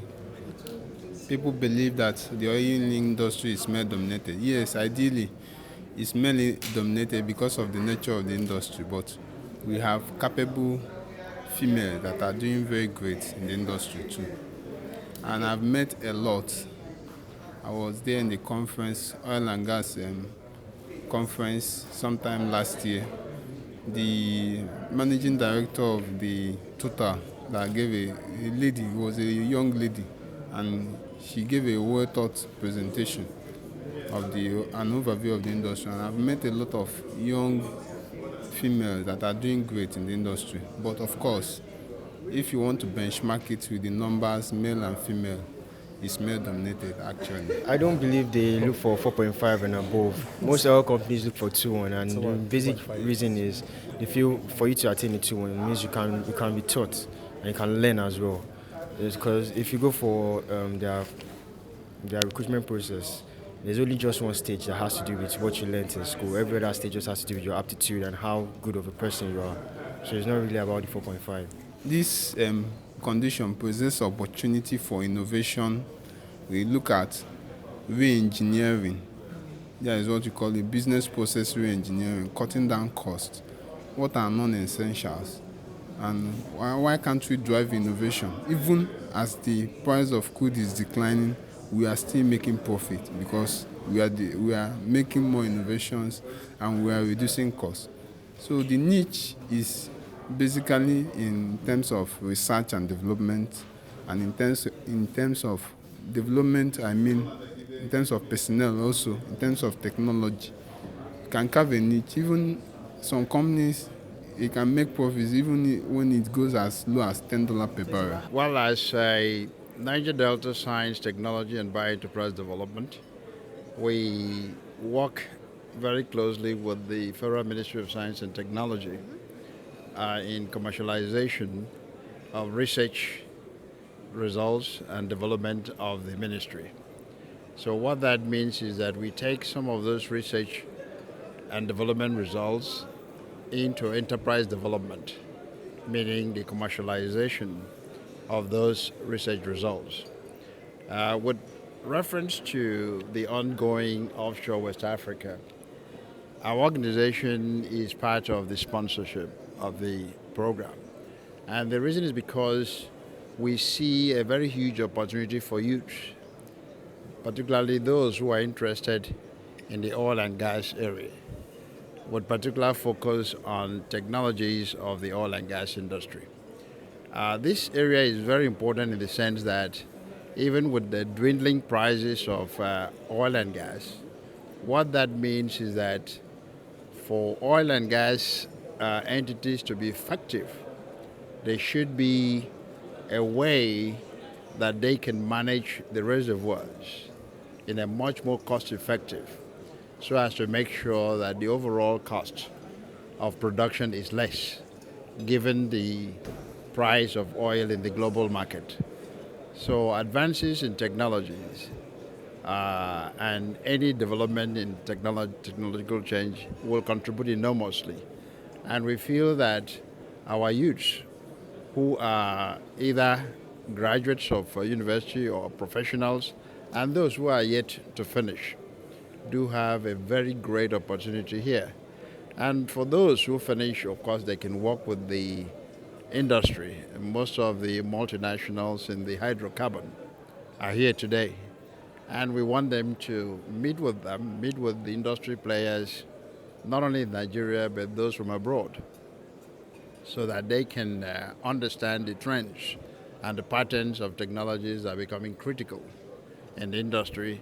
And for those who cannot work with them, we are also trying to help them to go into entrepreneurship, like in the oil and gas supplies, materials and technology, oil fields, development technologies and all that, that they can partner with companies abroad who are here today that can work with them and ensure that they meet those goals. Okay, fantastic. Yeah. Okay, now talking about youth empowerment, entrepreneurship, and of course what is happening here. We know that majority of the youths that are here today are distinguished youth in the society. Talking about graduates who were able to come out with first class, 4 points.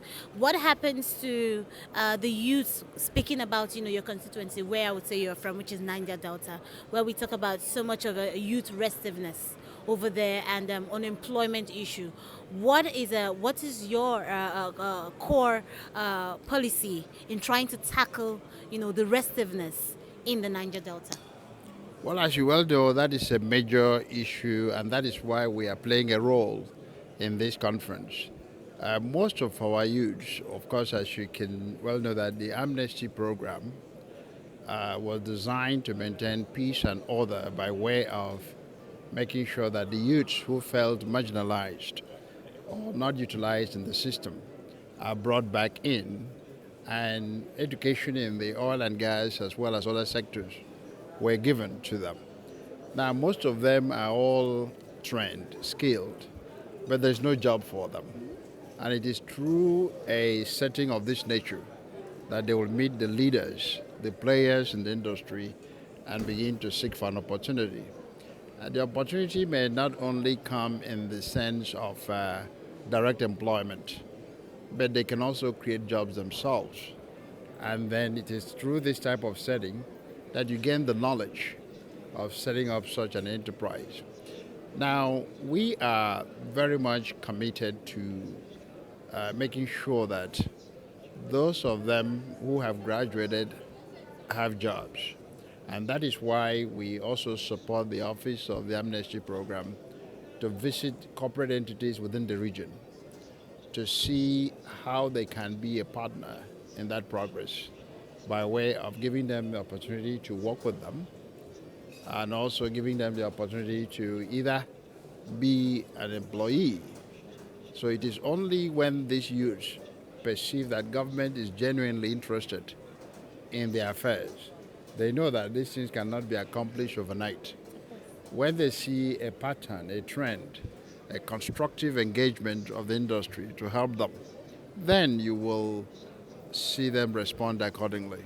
Yeah. Those of us in the panel, we're trying to let the youths in there that it's not just sufficient to have an educational qualification, that in addition to your educational qualification, it's important to acquire skills.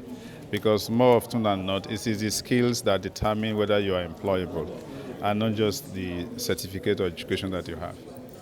And that for people to have a bit of a focus and be decided on what exactly they think they want to do, and when they need help of people that have gone before them, they can go to them and ask how they can progress their career.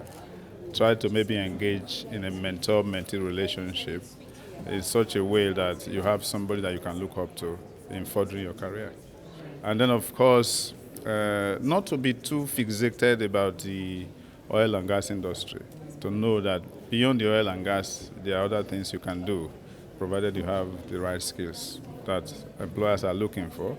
And then think about maybe starting a business of your own as an entrepreneur, and not always looking forward to being an employee. So all I can say that maybe in my time, there were fewer people chasing maybe the right number of jobs, and maybe now you tend to have more people chasing a few jobs. I suppose, from what I understand, classroom sizes are larger now. The number of graduates from Nigerian universities are more than maybe what it used to be. And maybe the country has not developed at the same pace as the number of graduates the country is producing.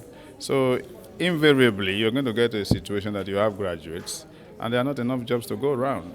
And then, of course, technology has made it such that A lot of things that people used to do manually are now almost automated. One of our co-panelists said that the industry that they work in, like the oil and gas, is not people-driven, it's more technology-driven. So there's a limit to the number of people they can employ when technology can do the job. In the past, for example, it was the thing to have a secretary, maybe to book your flight, but now you don't necessarily need a secretary to book a flight. You can click on a button on the computer and book your flight.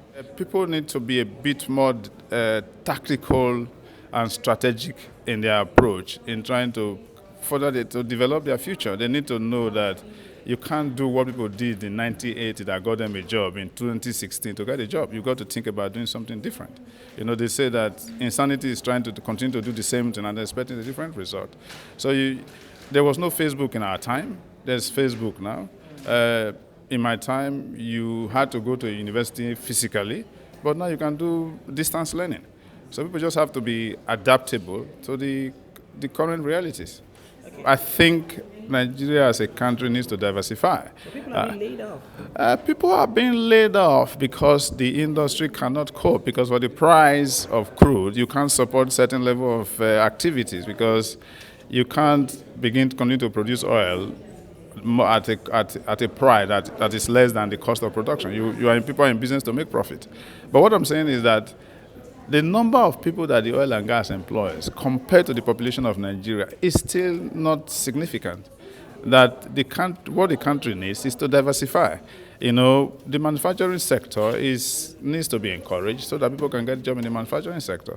It's in Nigeria that you think that if you don't work in the oil and gas, then there's no life. But elsewhere, what is the percentage of people that is employed by the oil and gas that we are? So whether the price goes back to 100 or whatever, I think the country needs to continue on the path of diversification. It's been fantastic from our perspective. I think it's given the challenging market conditions, the low oil price, and the difficulties that the market is facing. We were very encouraged by the strong attendance over the last few days. And it seemed like people were optimistic about the future. A really important take-home is to continue collaborating with key stakeholders in the industry. There's more collaboration that you can do, more information you can get, learning best practices from your peers and from your colleagues. So there was a call from many of the speakers during the conference for more collaboration within the industry, within the West Africa region and without too, with key stakeholders from the U.S., from the U.K., some other important offshore oil and gas regions. I think the idea is to build on what we've started here, to keep the momentum going. We're going to continue with engage with the key stakeholders in other West African countries. We'll talk to some more of the folks in Ghana, Equatorial Guinea. We'll talk to Senegal, some of the other important oil and gas producers and stakeholders in Angola to see if we can bring them here to Lagos, Nigeria to continue the discussion. 20 years down the line, well, it's difficult to put it into a perspective because, the 20 years has been great, but the oil and gas industry, it goes through cycles. So the last cycle was in 2007, 2008, and so times were very challenging then. And a couple years ago when oil prices were a little bit higher, the mood was different. So that really changes people's perspectives, and it changes what companies can do. When the oil price is down like this, and with the average capital cost per barrel quadrupling over the past 12 years, which is currently the position we're in right now, oil prices are low and costs are high. So that's a major issue right now, finding out ways to be more efficient, to bring those costs down so we can sanction projects and continue activity offshore. I think it's for the stakeholders to have a long-term view in perspective. Keep it in perspective, it's a long-term business. And what happens a lot in this kind of market, well, naturally companies need to have reductions. They need to make some cuts to get their costs back into balance. So, but in past cycles, we've lost a lot of good talent. So I think it's important for companies to retain the young talent and to continue to bring them through the ranks, because industry is getting older in general, and there's going to be a lot of people retiring.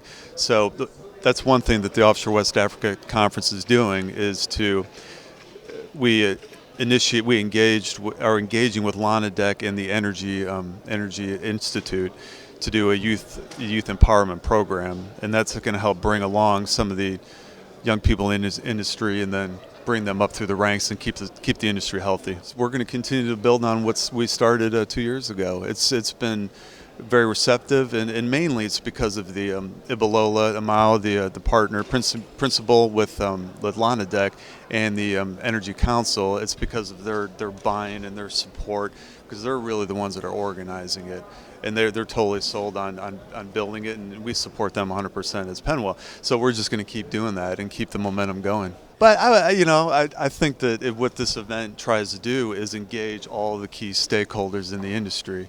So I would encourage government officials to certainly come here and communicate with hear what the Shells and SNEPCOs and the Chevrons and ExxonMobil and Totals have to say about the industry, and vice versa. And I'm sure that they would like to speak with the government officials and talk with them too. So come to OWA and talk with the stakeholders. Yeah. Intersphere is a Swedish company. We're a premier in manufacturing of safety equipment. So breathing equipment that you need when you work in environments where you can't breathe the air around you. So it can either be underwater if you do any construction work, maintenance work underwater, or if you need firefighting equipment, you might be a firefighting company, or if you are on board a vessel or an oil platform, you have an accident, you need to put out that fire. We have equipment for that. But also most people, if you have an accident, need to escape from the fire. So then we have escape equipment that we can supply to organizations that need this also. Yeah, in West Africa we have a partner, a local partner in Nigeria called QSHI, who's our safety company. They are our representative for the West African market. Then in Cote d'Ivoire we're working with another company also. So, but QSHI is our main local partner for Nigeria and West Africa. I've been exhibiting at the Offshore West Africa before, so I find it a very interesting exhibition. You meet people all over, but also people with the right knowledge in this industry. So I find it really rewarding to be here. What makes you thick within this industry, and how necessary are your equipment in making sure that the activities there? Yeah, Intersphere, we have a long track record in Intersphere. We've been manufacturing breathing equipment for almost 100 years. And we are a global company. We have a sales office. They had offices in Sweden, but we're owned by an American company. And we have different sales offices all over the world. And we supply equipment to all segments that need this type of equipment, not only the oil and gas sector, but firefighting sector, industry, maritime, all areas where you have need for premier firefighting and escape equipment. There we are, and there we need to be also. How would you appraise technology in the oil and gas sector, especially within the West Africa coast? I can't say so much about the technology in general. I can only talk of the equipment that we supply and our competitors.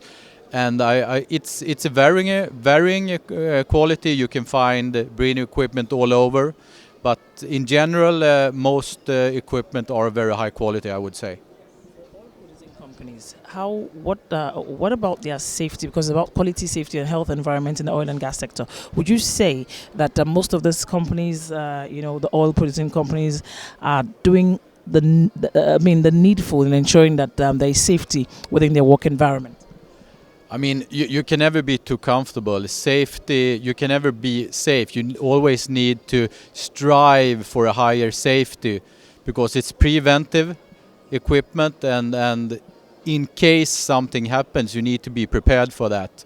We can just go back a couple of years and see what happened in the Gulf outside of Texas with the Deepwater Horizon accident. This is something that you need to plan for the worst and hope for the best. I want to thank Lagos and I want to thank Nigeria for a very good exhibition. For me, the highlight was definitely the Youth Empowerment Program. It was interesting to see young professionals and students and graduates come and ask questions about who we are, that is Energy Institute, and what the program, which we did in partnership with Lonadec and Offshore West Africa, what it can do for them. For me, it was also interesting to hear the kind of questions they were asking. It's obvious that a lot of young professionals within this industry are keen to grow, to know what it is that they need to do to move to the next level. So I think that was the highlight for me. I was also into the main conference itself, where they had very interesting speakers and definitely fantastic comments from the delegates. I think that was very interesting for me. Another fantastic part of it is networking. I think there's so many industry people I was able to meet this year, not just in oil and gas, but in power also and other sectors. Networking, you never lose with networking because you always talk about all the fantastic partnerships that you could possibly do in the future. So networking was amazing this year, and I'm very happy about that. I think one interesting part and one exciting thing for almost all the students that came was the fact that they went back with a free complimentary membership. Well, complimentary membership with the Energy Institute, I beg your pardon. So what it means for them is that they have automatic access to data online, which they can use for their projects, their thesis. So that was fantastic for them. Apart from the student, the young professionals with the CPD program, which is encouraging them to become professionally chartered, whether it's CEng, whether it's chartered environmentalist, they're able to know what they need and what they require to begin the application process. So I think that's definitely one fantastic thing that they get to go home with. We have actually started working with universities because internationally we're known for the Learning Affiliate Program, where universities are accredited as good at what they do, which is like a stamp saying that this university offers fantastic courses in this particular field, which for us is energy. So we plan to start to do that in Nigeria. Now we already have a fantastic board / committee members that are helping us to make sure that we are able to reach professors, we're able to reach lecturers where we start from. They would then advise us as to the best way in which we can get these universities more involved with the Energy Institute. We're a professional body. It's about knowledge dissemination. What is knowledge dissemination without going to the universities? So that is very, very key for us. Of course, we need the support. So it will be interesting because a lot of professors already have professional membership with the Energy Institute. It's just for them to come forward and say, you know what, my university is ready for this. This is what I'm able to offer to support a professional body like ours. You can actually go online now, www.energyinst.org, and start to learn about what the Institute can do for you. Whether you're a student, you're a graduate, you're a professional, whatever you do, whether you've had more than 20 years experience, it's time for you to give back to the young people. So wherever you are in your career, go online, go and read about what we can do. There's mentorship opportunities. There's also an opportunity to find a mentor to support you at what you do. Another aspect before next year that you can definitely take advantage of is come and visit us. We have an office in Victoria Island, Lagos. Come and ask whatever questions you have about your career and how you can move forward and be the best you can be. We are keen on good practice and best standards within energy as a whole. Oil and gas, power, renewable, every form of energy. So please, please, please come along and speak with us, and we'll do our best to make sure that we serve you. Well, we were able to disseminate information. We're also able to encourage the youths that there are opportunities in offshore West Africa. There will be projects coming on stream, and there's hope for them in terms of career enhancement, entrepreneurship, and getting engaged, pursuing fruitful and rewarding careers. The good news is a lot of people have actually thought they had to be just science students to get into the oil and gas industry. But we had people from supply chain, people from a representative of ADAX for petroleum who was a lawyer, IT specialists from ExxonMobil, information technologists from Chevron who managed to get them involved in terms of you don't really have to be an engineer. It's not just engineering, it's beyond engineering in the oil and gas industry. There are various opportunities, and they really left encouraged. As long as they're top performers and they're hardworking, focused, and they have the right attitude, the oil and gas industry is the place to be. The Energy Institute is providing the continuing professional development program. So quarterly we will engage with them and we will have open days for them to meet again once a quarter and share their experiences and let us know how they're doing and what impact the Offshore West Africa activities, Youth Empowerment Program activities has had on their development and going forward. That's one thing.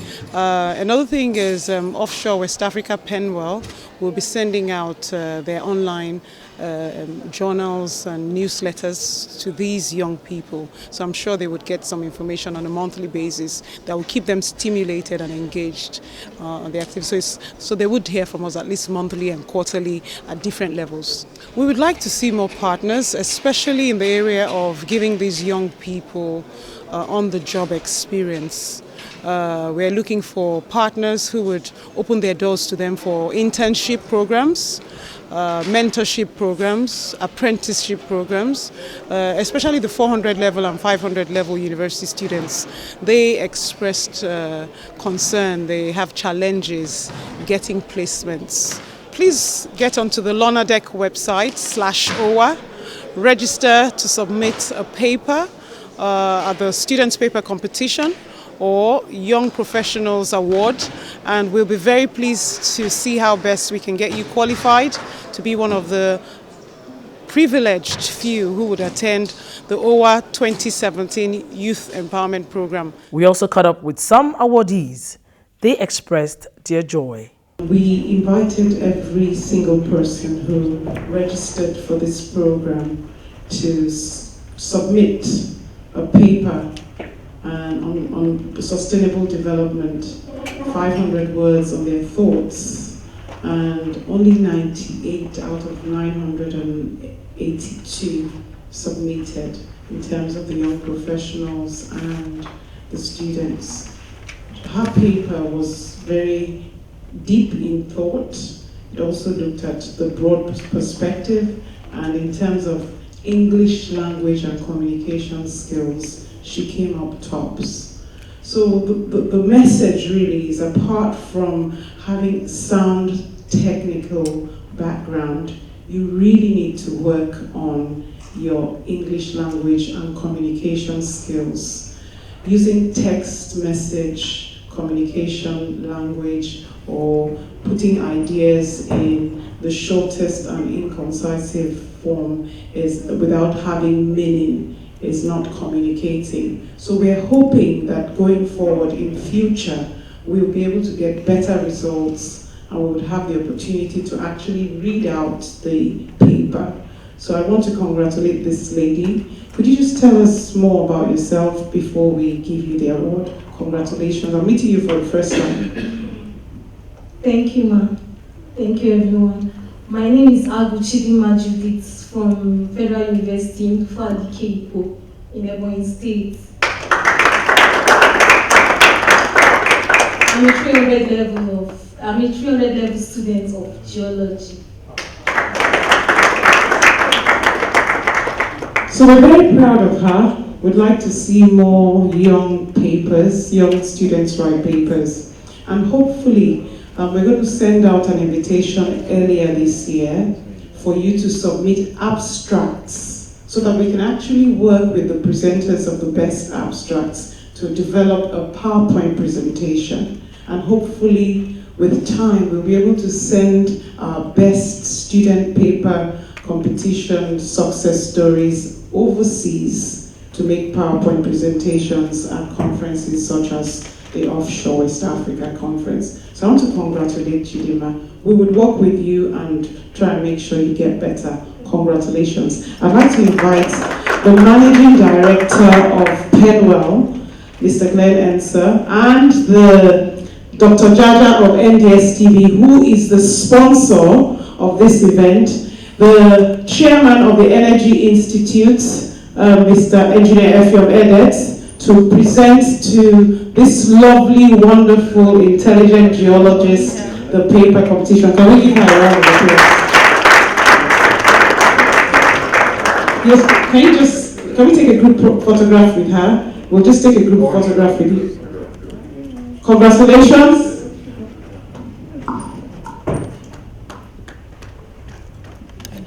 some working class kid from England, you know, that grew up, and I've got this job, and I do this thing, and I've got the privilege of getting around. This is, you know, get a career that you love and you're passionate about.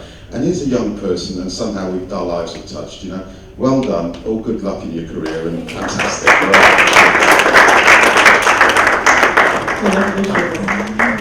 I won the award for the Student Paper Award, organized by Lunadec, Pennwell and Energy Institute. I'm very happy. I'm very grateful. I feel overwhelmed. Firstly, they asked us to write an abstract on any topic concerns the oil and gas industry with their motto in mind. So they said it should not be more than 500 words. We should make our submissions. That's basically what it is. My name is Gary Ayeno. I work as the subsea hardware lead for the Bonga Phase 2 project. First of all, I want to thank SNEPCO for giving me this opportunity, which is my employer, that is Shell Exploration Production Company. I also want to thank my team members because this has been a testament of good work and good delivery. We've been able to demonstrate that we can improve, what is currently happening, in the industry. We can deliver better, we can deliver value to the industry at a much cheaper cost. So this is a reflection of what we can do as Nigerians, to grow the industry. Expecting this? I'm still yet to get over it. I wasn't expecting it. I was not expecting it, because they were wonderful presenters. I attended some of the sessions and I saw the presentation. It was excellent. Technically, it was excellent. Everything was excellent, so it was a big surprise to me to actually be called out, to receive this. Well, again, like I said, I think this is a demonstration of all the hard work, we have been able to do, in SNEPCO and with the team, and to actually show that we can grow the industry, position it for a sustainable future. Give us a little bit of like a recap of what your presentation was about. Okay, my presentation was a demonstration of how we could fully refurbish the first locally subsea tree in Nigeria. It's never been done before. This is the first time it's ever been done. We demonstrated technical competence. We demonstrated cost. There was huge cost reduction, reduced the cost to over 40%. We also grew the industry. We had to invest a lot, to grow the human capacity in country. So basically, that's what we did. And to date, we have over 5 trees that has been completed, subtree. We've installed them and they're all doing very well. And like I said, it's a testimony of what Nigerians can do if given the opportunity. What's the future like? Well, the future for us, this is just one of the opportunities we've been able to demonstrate. There are other opportunities which we're looking at. To date, you don't have trees being built from scratch in Nigeria, subsea trees. I think that will be the next future, to start having these trees being built in Nigeria, because we can do it if we just believe in ourselves and with the right support from the government, and other key stakeholders, both NAPIMS NAPIMS, Total, and the other key stakeholders. I think we can do it. We're capable. We can do it.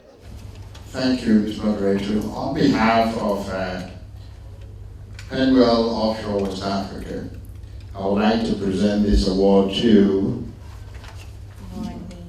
Mr. Morenge Adebanji.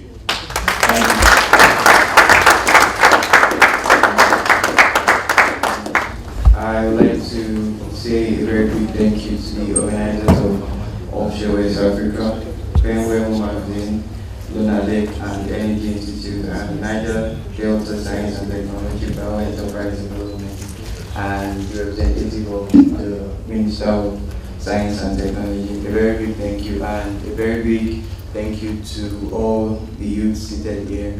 Thank you very much. Out of 980 submissions and applications to attend these events over the next 3 days, we shortlisted about 90 of them and requested they submitted a 1,000-word essay on the theme of this over 2016. And based on their depth of knowledge and their submissions concerning sustainability, we were giving out this award. Next year, we will enjoin the participants to please compete for this highly esteemed award.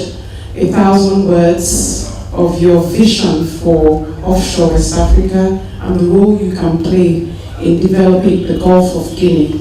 And that's what this award is. So I look forward to more submissions next year, and hopefully we'll see a winner with an improved standard. Glenn Ensor, Managing Director of Pennwell International, stated that the company is extremely pleased that the Offshore West Africa 2016 has been so wonderfully received here in Lagos, and this has been a great way to celebrate 20 years of the event.